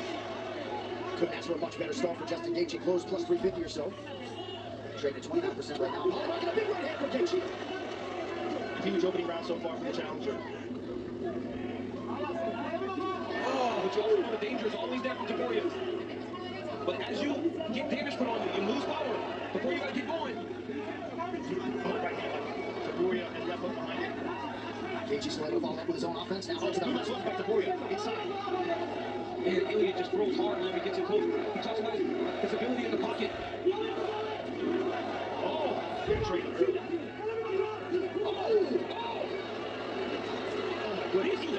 This is why. An absolutely incredible start to round 1. This is a crazy pace too. Crazy. Topuria's got under 30 seconds to make good on his round 1 knockout prediction. Gaethje goes high. Nice left hook to the body by Topuria, right hand over the top. Good combination by Ilya. I mean, he's got to throw it. Oh, beautiful shot to the body. Oh, right hand. Late pressure on the round from Topuria. Oh, shot is nasty. Oh, Gaethje with a nice right shot on the inside. Wow, what a round. That was sweet. We have not seen Topuria blooded up like this in a while. If ever. Solo que se te cabró, tienes un poquito de This is the start. Lo estás haciendo todo bien. The jab. He lowers the lock. That he landed a boatload in that first round. Another little left hand by Gaethje. Beautiful right hand over the top by Gaethje. But then Topuria had moments, a lot of moments towards the end of that round. Topuria started to get Justin to reach and move and out of the way. And it seemed like he was starting to get a beat on Gaethje. Gripped that left hook to the body multiple times. And the numbers would tell you, albeit unofficially, that Topuria outlanded Gaethje 39-37, and Ilya landed at a 67% clip, 47% for Gaethje through 5 minutes. All right, here we go. Round 2 of a possible 5 for the UFC lightweight title. Gaethje started to stand a little bit in front of Topuria too much. Ilya is so explosive. You cannot allow him to set his feet.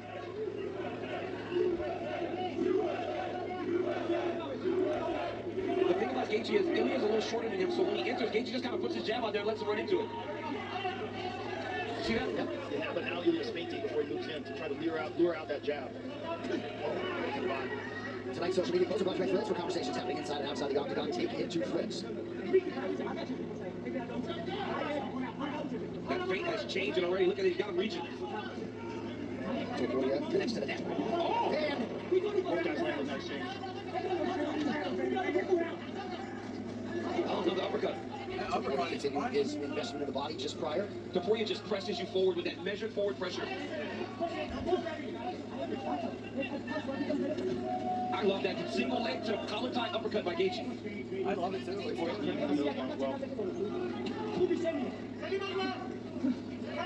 Gaethje jab momentarily keeps Topuria in May. Now a nice jab from the champ. Gaethje seems to be kind of rolling as Topuria throws the right hand. Oh, that's a huge weight for Gaethje. Topuria with a great chin ate it pretty well. Oh, nice uppercut again. Body, man, that body's hurting. Big right hand for Topuria. Gaethje fires back as usual. Topuria's left hook is real powerful. Here it comes in. There it is. Rips to the body. Right in front of the ball. Delivered. That hurt him. Again. Gaethje just out of range with the uppercut. Topuria continues to apply pressure. Reset there for Gaethje. Oh, Topuria with an uppercut there. He's digging that body shot. Gaethje's trying everything. Here comes that left hand. Yep. Gaethje's trying to tuck the elbow. Oh, my goodness. Gaethje fighting better, firing back. The precision. Oh, he heard that liver shot. Gaethje in a world of trouble. Real trouble here. That's all we amount to. Oh! He's got his back.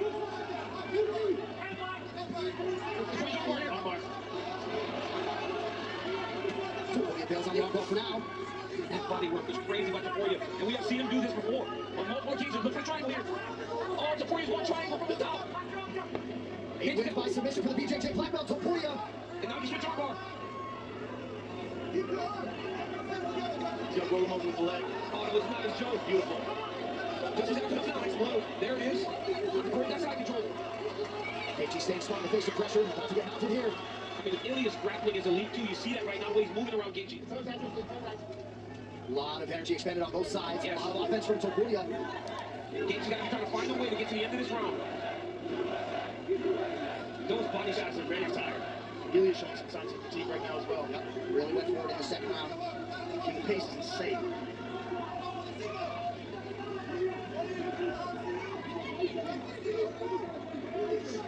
He may be riding this out. Oh, he has to. Right, this round's in the back. This is Ilya's round. Ilya fought a tremendous second round, hurt him back to the body. Looked like he was going to finish him.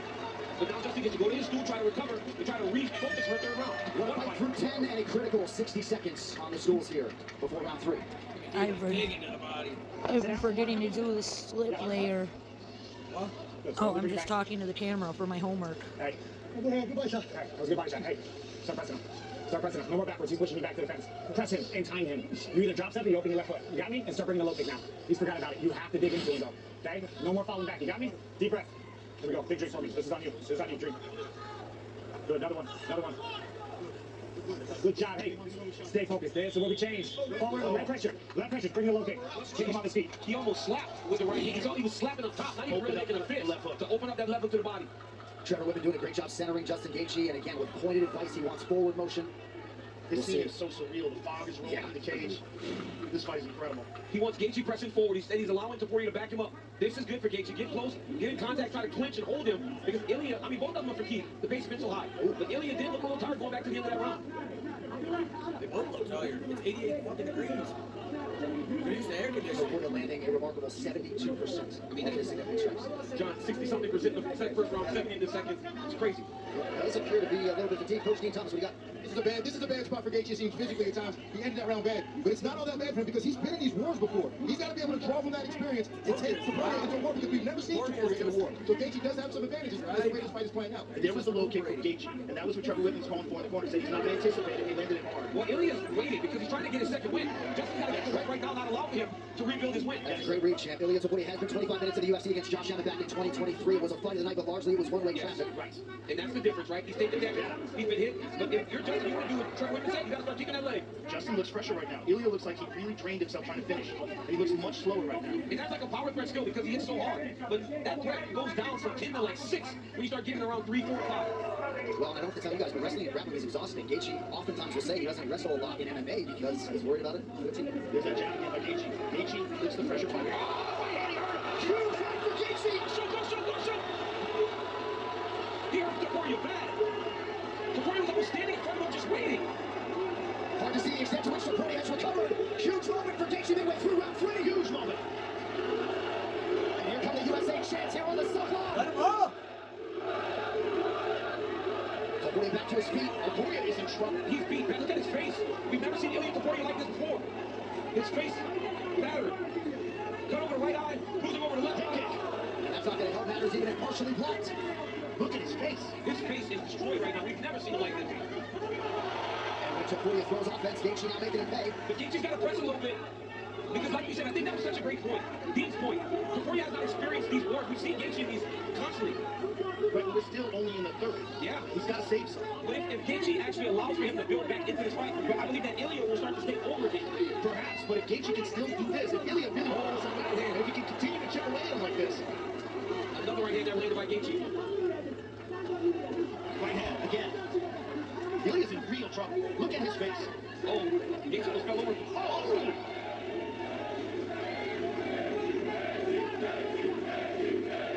Gaethje changing from action. Now Rock is in his own run. The lips right now. 1 minute now to go, round 3. Taporia fires back. He's searching for that body shot again. Oh, nice right hand. Acknowledged by Gaethje. He has hurt Taporia back with that right hand. Taporia circles away. Body language not ideal. Oh my goodness. This is crazy. This is crazy. We have never seen a champion look like this in a fight before. Gaethje presses forward with a knee. Justin earlier in his career would throw leg kicks from inside the clinch. Taporia's been fought a handful of times at lightweight in the UFC. This is first title defense tonight. Oh my goodness. That was a massive round for Gaethje. Nice knee to the leg there by Gaethje. The tide turns in round 3. Look at his face as he goes back to his corner. Oh my goodness. I've never seen Ilya look like this before. I want to see his body language. I want to see what his body tells me. Because he can see with this eyes. The doctor, he can see in the white eyes. No puede ver, llamar al doctor. He cannot see it. Hay que llamar al doctor. Call the doctor. They're calling for the doctor in the corner. This is crazy. If he's saying he can't see out the right eye. I cannot see anything. Oh, it's over. If he says that, the doctor's going to stop the fight. Stop the fight. They're going to stop the fight. If he says he can't see it, they're going to stop it. Okay. Do you want to continue? Of course. Yeah, I want to continue. Dale agua, dale agua. Get more. Oh my goodness. Oh my goodness. Ilya.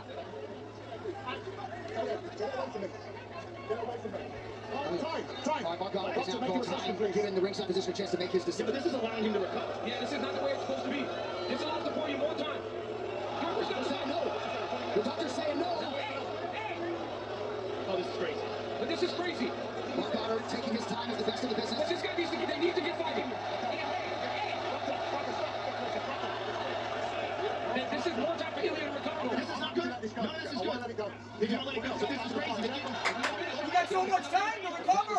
That's bullshit. That was 5 minutes. Now he's going to knock Gaethje out. Nothing stops Ram. Seemed like the doctor was ready Bullshit. to stop the fight. We will continue now with round 4. But if you're Taporia, you got 2 minutes in between. You got to take advantage of the extra time you got to recover. And it was exactly a full extra minute on the screws. 2 minutes between rounds. That's crazy. Yeah, and then one of our producers said Gaethje did too, but Gaethje wasn't the one that was struggling as bad as the card. Yes. He wasn't the one that was hurt badly. And Ilya looked better already. He looks like he got his confidence back. He looks like he's ready to fight now. But that guy was not, Ilya Taporia, he's not going to quit on himself. He's going to keep Justin just landed another part right here. He's not seeing it. Oh! Beautiful move by Gaethje. Yo, this is so smart. To just make him Make a fight. just make it work in every situation. Taporia covering up. Gaethje continues to throw offense his way. They're talking to each other. Oh, shoot shot from Gaethje. Nice jab from Justin. Nice leg kick there by Taporia. What an absolute powerful lightweight title. I have never seen Ilya Taporia's face this beat up. Justin Gaethje hit so hard. That is what guys have said. When we ask all those great lightweights, Poirier, yes, who hit the hardest? They said Justin Gaethje almost unanimously. Well, coming in here, Taporia had 2 minutes and 27 seconds of fight time against the big lightweight. Gaethje had hours. So there were a lot of advantages that maybe the public didn't see on the Gaethje side. He's now leading here with 8 or so minutes. Also, Gaethje is physically a much larger man. Oh, another right hand. Ilya just touched his left eye and just kind of like almost gestured at him. Look at the swelling around that left eye. It's crazy. Ilya Taporia. Oh, nice right hand by Taporia. That might hurt Gaethje. That was a big right hand. It changed whenever Gaethje was the one that started taking the center. Taporia seems to be in general form again. Gaethje gets his head. Oh, knee. Taporia the body on right hand. Gaethje circles out. Under 2.5 to go, round 4. Fighters exchange jabs. Oh, big right hand. And immediately answered by Gaethje. He's hurt. There's a bone protrusion on the right side there. Oh my goodness. Topuria is absolutely battered. He broke his eye socket. Look at his bone. I see it. And you gotta think that right eye swelling up, that left eye swelling like that. He's never gonna be the same. Yeah. Look at his face. I saw his face. I don't even know how he can see. He can't. He was clearly telling them he couldn't see. No, he wasn't. The doctor was saying he can't see, and his corner was. He was saying, I'm fine. What are you talking about? Look at this. And he is fighting a really good fourth round now. This is a terrible situation for Justin. Oh, elbow. To be this exhausted and to get mounted like this. Yeah, we might be going into a round, fifth round, where this thing is 2-2. Yeah. Because Topuria has fought a really good fourth round. But Justin can explode out of this. He's almost out. Oh, okay, so, Gaethje ducks out of harm's way. Topuria and Gaethje each landed 131 total strikes. Gaethje's looking at the clock. Topuria with a takedown. Looked like a good entry. That's not a good sign for Topuria that he bailed on that takedown attempt. Well, Justin got his hips down. Gaethje needs to be punching though. He's got to be working. He's got to try to make Ilya work through this last 20 seconds of the round. 10 seconds. Big knee by Gaethje. Round 4. He's in serious pain from that shot to the body. Oh, that knee hurt him. That knee hurt him bad. Gaethje's tired. Okay. He just said something to his brother. No. We finished the fight. We finished the fight. No, It's almost like he's trying to knock it. And that'll do it. That's it. Oh, that's it. He's done. And new undisputed heavyweight champion. Oh my goodness. Justin Gaethje with the ultimate career capstone at the Worlds. He retired on his stool. Oh my goodness. Ilya Topuria's brother tried to say we're going to finish the fight, but Topuria could not. And new. Unbelievable. Jeez. Turn now the American Justin Gaethje. One of the great upsets in the history of the sport. That's crazy. That's one of the biggest upsets. Especially with how bad Ilya had in the second round. Fuck yeah! Well, perhaps in terms of the betting line, but given everything that Justin Gaethje had accomplished in this lightweight division, you got to think some segment of the fan base and the pundits are not surprised that he was able to get his brand of violence on Ilya Topuria. I mean, we talk about this constantly. Ilya is the master of brutality, and he just systematically broke Ilya Topuria out. He was hurt bad at times in this fight, and he was able to just keep fighting it. I mean, one of the biggest upsets I've seen. That was the biggest upset in history. He destroyed Topuria. He broke his eye socket, bro. And certainly it'll be interesting to see what sort of rebuild is in store for Ilya Topuria. But tonight belongs to the Sapper, Arizona native and proud American. I mean, he broke his fucking eye socket. Justin Gaethje on top of the He shattered it. I heard it. Crap.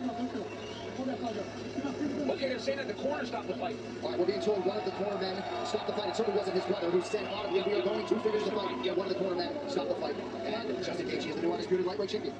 That's crazy, man. The one thing that got alluded to Justin Gaethje is that undisputed title. Not anymore. He goes over to his mom and his dad.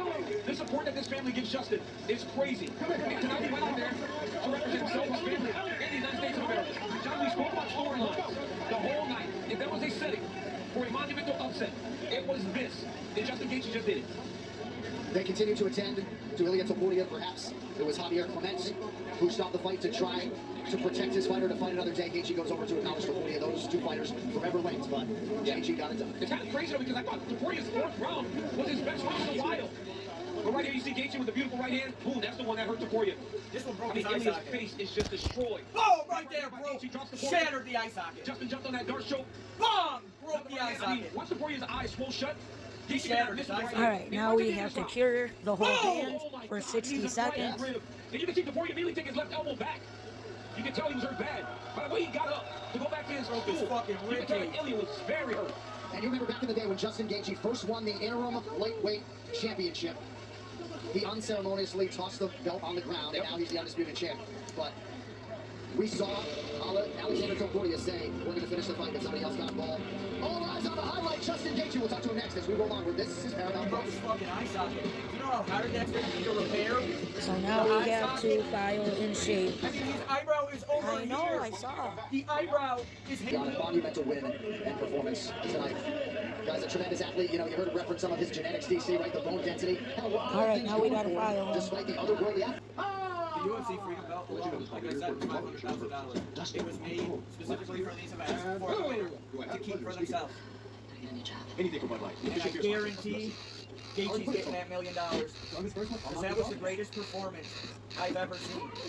If Ilya Topuria went up against anybody else, he would have won. But Gaethje took his hardest punches in that first round. And he ate them, survived, and then said, I know I can win. Like he said, all week long, all I was saying is, I'm going to lose, just to make sure I didn't lose. MMA picks. Pick your fight. He broke that dude's ribs. He broke that dude's eye socket. He broke that dude's cheekbone. He destroyed him. Winner. Victory. Destroyed him. Big picks on MMA, boxing, or any other sporting event. A $20 bet on Gaethje would have gotten $200,000. That's how big the odds were. No way. If you would have bet $20 on Gaethje to win, you would have won $200,000 right now. Just on a $20 bet, it just said on TV. Yeah, but that's on that stupid poly market shit. That's not even real. It's some made-up app. Still soaking it all in here at UFC Freedom 250. The broadcast team doesn't want to leave. Justin Gaethje making the walk that every fighter hopes to make as the undisputed champion. He's holding out of that belt for his life. Wiping that smile off his face all night long. Great job. All right, well, believe it or not, the hits keep on coming 6 days from now. It is UFC Fight Night Comp versus Horiguchi 2. That's from the UFC Apex in Las Vegas. And then June 27th, back to Baku, Azerbaijan, UFC Fight Night Fazim versus Torres. That is also on Paramount Plus, as is the monster you may have heard about July 11th, UFC 329 McGregor versus Holloway 2. And night none of us will soon forget, UFC Freedom 250 hits the books with finality. The executive producers of the Ultimate Fighting Championship, UFC CEO Dana White, Ari Emanuel, and Mark Shapiro. Our CCO and Executive VP of Operations and Production is Craig Sorry. What a job he did this week. Same to be said for Executive VP of Live Production Coordinating Producer Zach Gandino. Tonight's show has been produced by the inimitable Michael Laffey LaPlante and directed by the venerable A.G.G. O'Donnell. 7 fights, 7 finishes. Mauricio Hoopy holds serve as the biggest favorite on the card as he gets Michael Chandler out of there early with an infusion of violent offense. That gave way to the heavyweights Josh Hogan and Derek Lewis. And the 28-year-old Hogan continues his ascent as he moves to 10-0. Sugar Sean O'Malley had a huge moment. He said, I need a knockout. I will knock Damon Zahabi out, and he was able to do that with flying colors. And then the 2 title fights, of course, as they watched from the ellipse with all the festivities. Cyril Gane halting Alex Pereira's dream of 3-division champion status. And then, of course, Justin Gaethje put the ultimate highlight on the entire night. With that, for Joe Rogan, Danny Cormier, Daniel Levy, Pete Thomas, and the rest of our crew, John Anik saying this has been the broadcasting experience of a lifetime. Good night from the White House in Washington, D.C. My show starts now. Broke his fucking eye socket.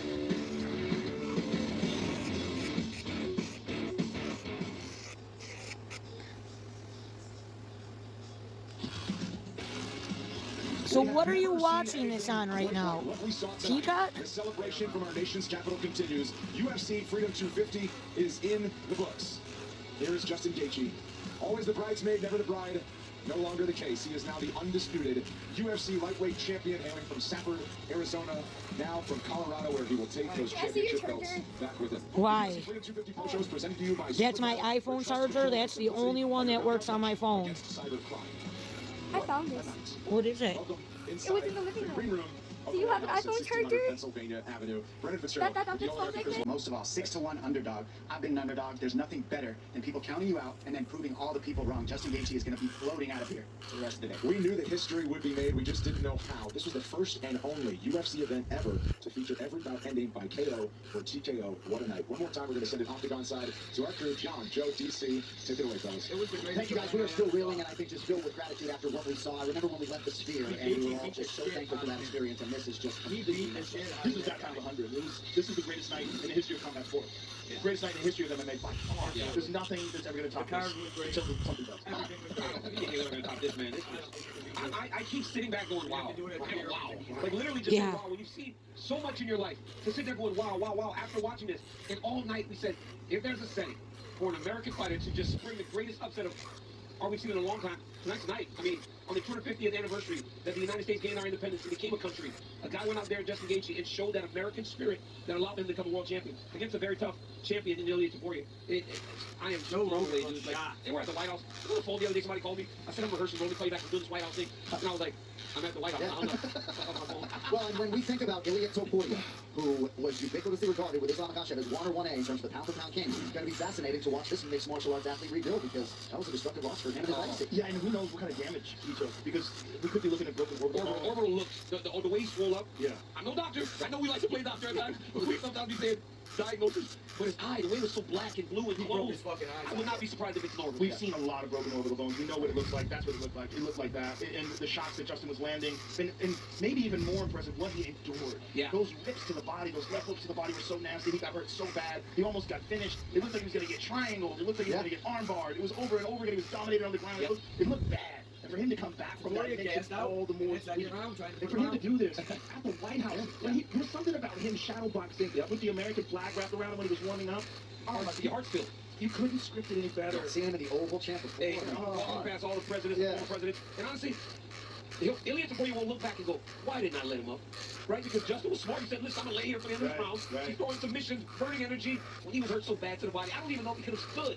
Right? And then, hold on, what about that 1 minute between the rounds? If Ilya had to come out with that 1 minute, but they were looking at him and he said he couldn't see, Justin might have stopped him right then. Ilya had a full minute to completely recover that he didn't, that he should have gotten. Yeah.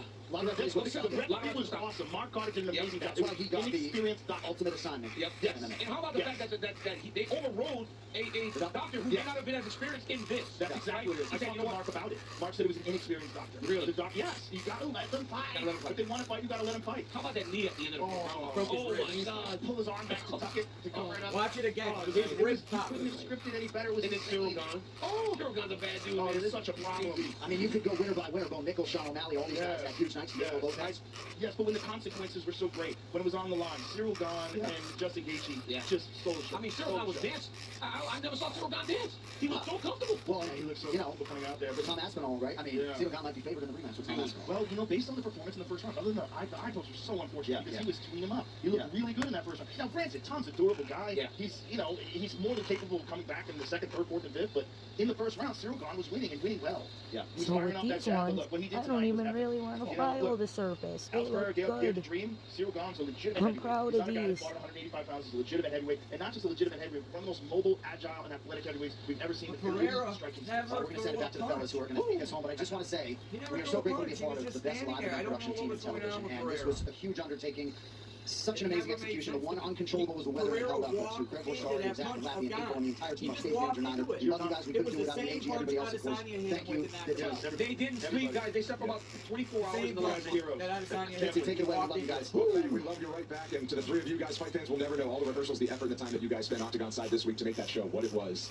John Anik, Joe Rogan, Daniel Cormier signing off for the final time for UFC Freedom 250 Fight Week. Don, let's get into this main event because there are many things and many layers to the story that was the build-up to this specific fight beyond the event in total, and there were many chapters to this fight in terms of looking good for Gaethje early. Topuria swung it back, extended highlights coming up, and I watched this fight side by side with you, and it really was this saga of a fight that ends in Justin Gaethje with the championship. Well, let's not forget there were 7 finishes on this card, and this fight stole the show, even with all finishes. Look at the way that Topuria was pouring it on so heavy in the early rounds, but then Gaethje, he stopped the forward pressure with that uppercut early. Right when he cut Topuria in that first round, you saw his energy change immediately. He grabbed his eye and started taking some steps back. He has not felt that kind of power in a while. We haven't seen it since he got kicked in his head. Then you get to round 2, and he starts ripping, absolutely killing the liver of Justin Gaethje, and Justin says, it's okay, I just got to get to the floor and survive and not get submitted. He does so. Ilya Topuria was trying so hard to get the finish with the submissions. He went from arm bars to triangles, everything in the book, and he flowed so effortlessly. And Justin Gaethje survived that onslaught and was able to get onto round 3. From there, he just ate so much damage, and that's when you started to see Gaethje pour under pressure. Now, the momentum shifts because the damage that Topuria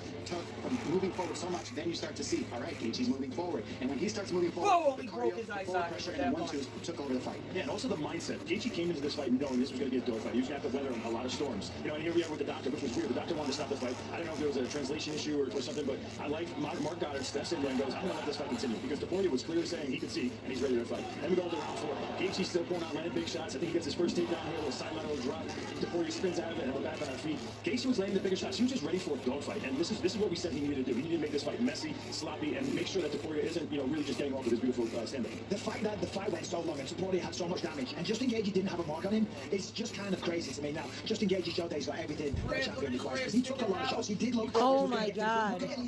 I didn't see that. Like that. We've never seen him take damage, never seen him bust up. And yes, it was the corner that stopped him, not the doctor. The corner was like, no, you know what? We care about this guy. We want him to fight another day. Justin Gaethje took that title and he did it in style.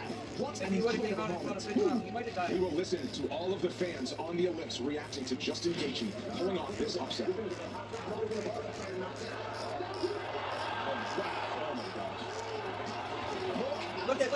Thousands of Wow. biggest and best UFC watch party there has ever been. That's a lot of You people. said earlier tonight there's something in the air, and you thought Justin Gaethje had a chance. And I think fight fans who have watched him over the years, certainly since he's been in the UFC in 2017, you know he always has a puncher's chance. Yeah, 100%. You can never overlook anybody in mixed martial arts. And the moment you start doing that, that's when things start to go wrong. We've all experienced it here. I experienced it with Lee Rocco. Ilya Zapata tonight was walking around into the octagon as if he'd already won, as if it was a mere formality. You got to remember, this is the highlight. This is Justin Gaethje, a two-time interim world champion, and there's a reason why he's been the interim champion. It was a brilliant performance. We saw every facet of mixed martial arts. We saw Justin Gaethje wrestle. We saw him almost get finished. We saw him rely on his cardio, his will, his determination. He got back to his feet. He was almost submitted a couple of times. He was mounted. He was in every worst position possible, and he still got the job done. I mean, that was so impressive on so many levels. It certainly was. Dom, in round 3, when Justin Gaethje landed those two pretty big right hands, it seemed like Ilya Zapata wasn't able to mount any offense for the rest of the fight. He had taken so much damage at that point to his eyes from the forward pressure. He generally breaks people with that forward pressure that he creates in that wall, but Gaethje was able to stop it by clinching him up and landing the uppercut. And at the same time, I got to give credit to the commission, Mark Goddard, and that whole force, because they didn't stop it too early. Goddard went over and overthrew the doctor, and that's a big deal because that allowed the fight to be epic the way that it was. And at the same time, the corner stopped the fight. That is the job of the corner to say no, and they did an amazing job. Oh, the every way that time he they ate those show shots, the way that, Justin was able to pull you on. just see his I mean, eye you can't, like I socket. said, you can't get it any better than that happened. Yeah, the whole week we've been talking about, will the moment become too big? And all the fights before the main event, all the fights were finished whether in the first or second round. So we didn't really get to see, is someone's cardio going to be able to hold up? Is the adrenaline dump going to come? And with a guy like Taporia, who really truly believes he was going to be able to finish him in the first or second round, I think that adrenaline dump started kicking in when the reality of his visualizations weren't coming to fruition. Justin talked about that. He said when he gets to the later rounds, he's like, he's going to realize he's Justin Gaethje's hero! Wow, he made it. The American hero! Set the world, bro. If I could stand up and not mess up my wires, I would, Justin. Unbelievable. Congratulations. Thank you so much. Upset the world, bro. Oh, I didn't make the world happy. I You did. Everybody, how good does that feel? You get it done, bro, and you got it done. Incredible. Incredible. I had you the whole time, man. These other guys, though, I don't know. Sure you did. Yes. Justin, at ceremonial weigh-ins last night, you said I was made for moments like this. What emotions, and how would you describe what you felt when you walked out to the octagon in the South Lawn of the White House? Oh, you're not gonna believe me? Felt nothing. What do you mean? I was just trying to focus on how I was gonna be perfect, how I was gonna dig deep in the style of fight that I needed to fight to beat a guy like that. He is so dangerous. And he hurt me bad, very bad. I won the first round, but he hurt me in the first round, and he definitely smoked my liver in the second. And I've been working so hard on my jiu-jitsu, and that's what kept me calm in the chaos and got me through to the third round. And my coach is the best coach in the world. He designed the plan and instilled a way that we were going to fight. Was And, the you know, best plan I ever saw. To do something spectacular. I was Because never gonna Taporia chase wasn't myself able and- to throw wild bombs because You don't Gaethje was remember holding on feeling to him, anything uppercutting somehow. him. What do you remember It thinking was so as the fight great. was starting and all of this build-up? So as I come into the octagon, I was like, cool, I gotta wait like 6 more minutes because these walkouts are really long. You have to walk a long ways. And then I was just thinking of the few key words, you know, managing distance, controlling angles, you know, not exiting to the right, and not getting pushed back and being square. You know, that's the fight I had to fight. So that's what I was focusing on. When I saw that you landed that uppercut, I could almost see, like, with a grin of like, oh, the cut's there. Yeah, Caught you with that one. he's such a pretty boy that he was so concerned about the blood so immediately. I hit him with the uppercut. He's bleeding. And he started touching it over and over and over.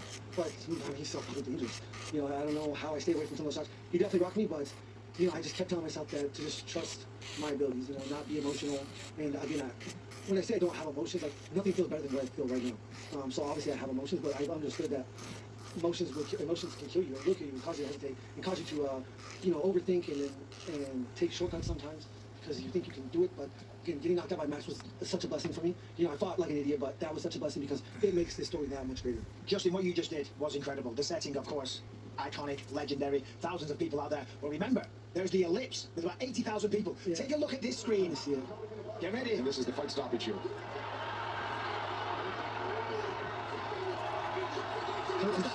I mean, coming from such a small town in Arizona, I wish I could show you where Matt Bryan from. It is the middle of nowhere, and I mean, I don't know, I can't believe I made this. All right, I need to get another sanding band. Before you walk out there. All right, now we have to shape. Trying to create time so that he can get his thoughts back together again. And every time I hit him, I'm just saying, just Nick, stay down. Just stay down. I went into the match with a broken ankle. You know, I'm questioning my manhood, like, right? Like I ain't saying about my ankle after this. To watch Big Guy, The Undertaker, create that magic. It's such a dangerous situation. To have that on your mind and still be able to perform at the highest level, that's what true pros do. That's what professionals do. Just the spectacle of trying to watch two human beings limp over the finish line. By God, we didn't cut the match short. Steel just ramming and jamming into the flesh of the Undertaker. And there's a cover. That's got to be a toe. The Undertaker's with that hither long. She was. Red hair, and he leaned over She and said, fucking threw all of the towels. I took them off the floor and threw them in the tub. But she never turned the faucet all the way off, so they're all soaking wet, 200 pounds.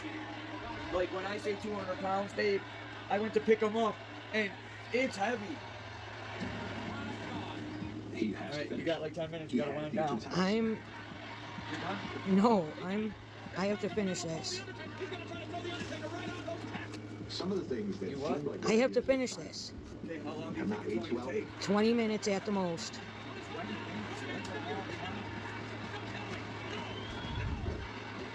But I think you have to admire my smoke. You're tired? No, I handle the bugs. 20 minutes is a long. I mean, you're not tired. 5 minutes ago, you had no idea what fucking time it was. But I think you have to admire my smoke. In this house, I handle the bugs. You gotta get it done in 20 minutes. Copy me. Breathing. I'm pretty good at this stuff.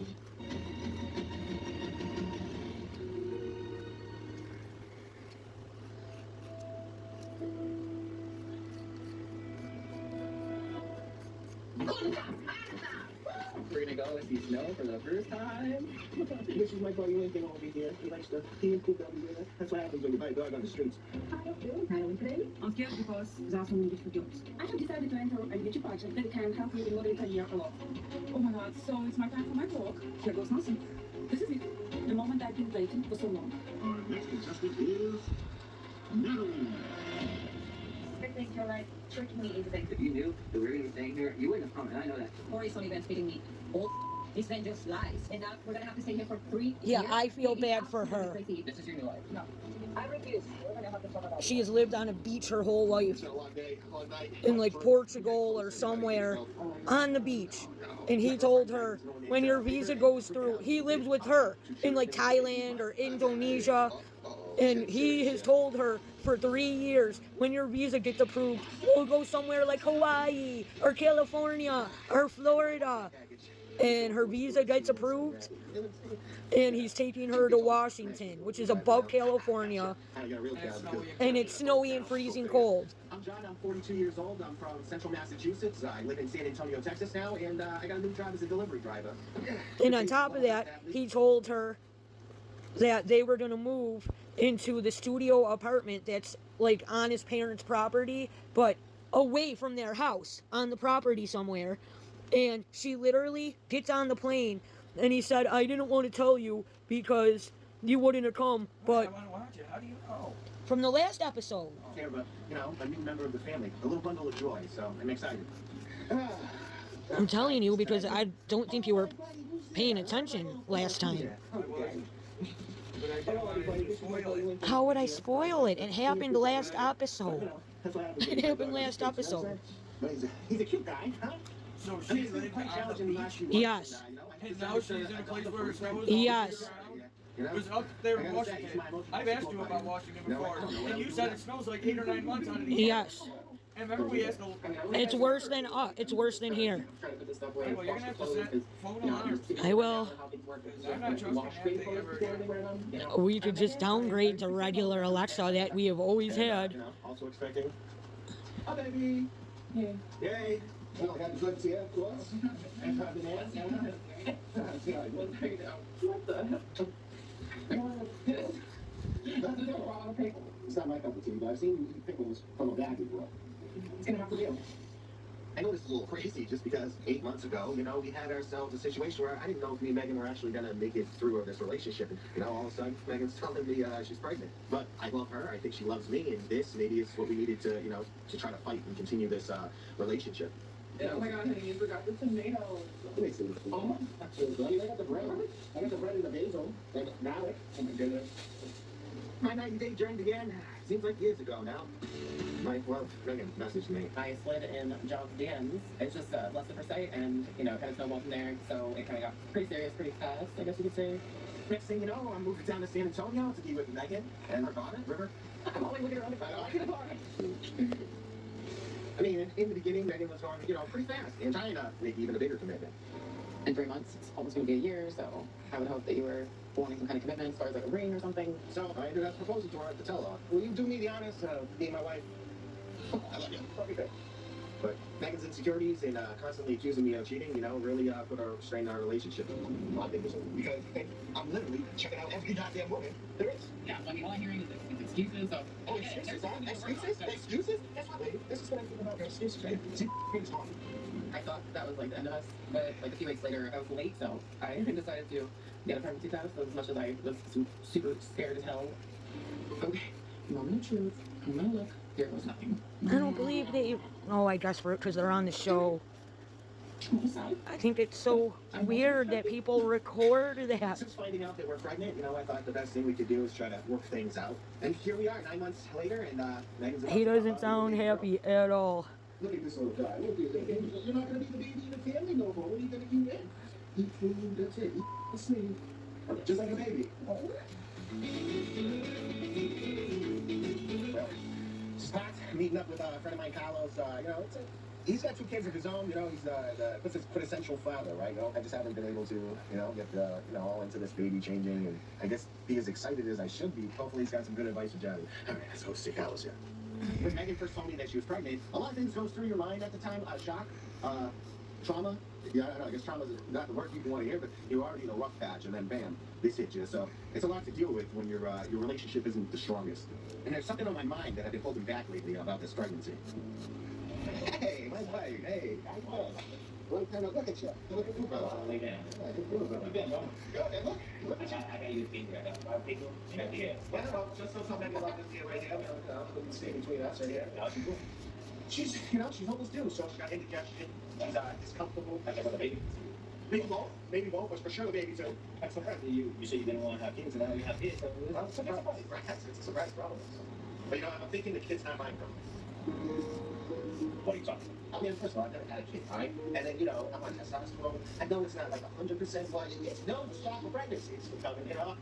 I know it sounds a little crazy thinking that it possibly couldn't be mine, but you gotta hear me out now. I've been on testosterone for the last few years, because my energy was low, and, one of the side effects, you're gonna drop the sperm count. And quite frankly, at that time, our relationship wasn't doing very good at all. And we weren't even having sex. So I can't help but have a bunch of doubts. They still got to get better, ready for this kid. Well, that's what we've been doing, but either you were having sex or you weren't. You can find out that baby does not. 25% of all of our recent kids have been dead. 25%? 25%. That's a big number. So you can do that for anything. Almost. How would they do self-check? I want to be my full self to this child, and I know I'm not going to be able to do that if I have some doubts. I'm excited to be a girl father. I just want to make sure I'm the father. So, I think Carlos is right. I think I need to get a paternity test done. I just don't know how Megan's going to take it when I tell her. She definitely doesn't know.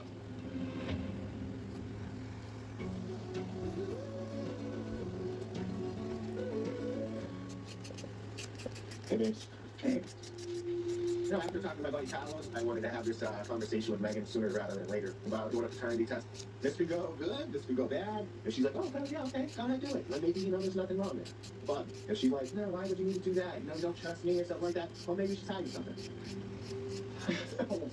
I just wanted to, go over, doing a paternity test. Oh my God, I was on testosterone, so it's not all end all be all 100% blocker, but it should make it very difficult. And then also, 42, never had a kid before, fights and stuff. So I just think that for me to be comfortable, paternity test, is in order. John wanting a paternity test is and not only that it's offensive because I've never given him a reason to doubt me. We're also calling me pretty much a sadistic person. It's not about you. Oh, it's not about you. It's about the baby. It's about the baby. Yeah, you're basically calling me a hoe. But no, I'm not calling you a hoe. All right, not a hoe. Yeah. You're trying to find an excuse to not be a father. Like, this is a child, and there is no room for excuses here. It is your child, and there's literally nothing that you have to be questioning. I hope I am the father. Yeah.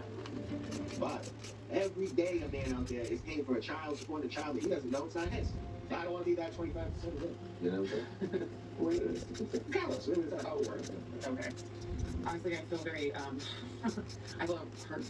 And I honestly feel kind of angry. John is always trying to get out of responsibilities. I just think this is a way for him to buy himself more time in hopes that, you know, he's not going to be a father. But there's no doubt in my mind, so bring on that tempting dust. I will be there, and we're going to do that test as soon as freaking possible. But if you're trying to find a way out, then I guess we'll find out, right? I'm not trying to do that. I'm just trying to make sure before I step in. So you're in. We are staying at a castle. Oh, I just got so tired for being so jacked up. Yeah, strange. It was like my energy went from 5,000. Why did he say that? Because you just said you weren't tired literally 3 minutes I was ago. so jacked up on energy from the thing. Yeah, you had adrenaline. And it all wore off. And The traffic in California just don't even talk about the traffic in California. If you move to California, Alright, it just all we gotta do is clean them and top coat them. So thank you for coming today. Yes. We decided to move to US and file for the K1 visa. To start a new life with the man I chose. Now you make this your husband. 2 months later, we were married. After a few months of marriage, we were fighting all the time. And I felt so miserable, I couldn't cope anymore. Get with the program or get out. So left, and I filed for divorce. Soon after I met Josh. Oh my god! Oh my god! He was the CEO of modeling agency. Nice, good. And I was discovered by his scouts and I met him. Great job, beautiful. After we started seeing each other, he never gave me any modeling gig. It always felt like he was saying indirectly, you're not beautiful enough. And on the top of that, he would never really call me his girlfriend. So Josh and I decided to go to therapy to try to work things out. I need to understand that I'm valuable. What you and I, what we are. I think that's why we're here trying to figure it out. Yeah. Damn it, you're the queer! Natalie. I really was hoping we could work it out and we solve our problems, but Josh broke up with me. And it was devastating because he just never made me feel good enough for him. Yes, he felt bad for you. Pageant that might change my life. Wish me luck. I have decided to enter a Miss Nationality beauty pageant. What makes it unique? That models Alright, all we gotta do is the top coat and we're done. The nationality. Honestly, I'm scared because I want to look my best and there are so many beautiful girls. And it makes me like shiver and wonder if I'm good enough. So honestly, like, I was never fit for the modeling life. When I was little girl, I felt like ugly dogs had like not beautiful features. I was always like not accepted. People insult me, and I went through emotional abuse for many years. Oh, it's hard. I'm scared of hell and I'm nervous. But she's the one going around calling other women hookers. So if I manage to get a crown, it would be kind of validation and kind of approval that I made it. Maybe I thank you, John. I want to be total glum, you know, like I want to be total glum, so please do total glum. Of course I can.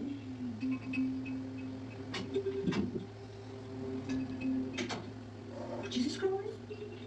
Oh my God. I'm so stressed. It's a showtime. It's a showtime. And I am a prime. And I am a prime. You are a prime. You are a prime. You got this. You're missing it. Okay, I'm ready. You got this.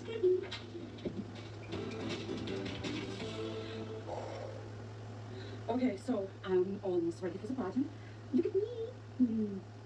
The pageant is right away, and I'm honestly waiting for my moment to walk on stage, and it's like last minute tips. Masha, I'll be here. Oh, hi, Masha. Masha is a great coach, and I respect her a lot, and I like her a lot because she's from Ukraine, so I have like good connection with her, and I trust her experience, and I would like to have her as my mentor and coach, and I feel like blessed. Do you like the dress? I'm so stressed, girl. It's fine. Alright, the flash on my phone just died. My lamp is about to die. Literally 40 minutes before the competition begins, and Masha, my mentor, tells me that just best version of me. Alright, these are top coated. All I have to do is top coat these ones, and we are done. But look at how different that color looks. So this hand that I'm doing right now was the pegs were the color of the hand. Where on that other hand, the pegs were white. And the color looks completely different. Completely different. And it's not supposed to be a sheer or a jelly color.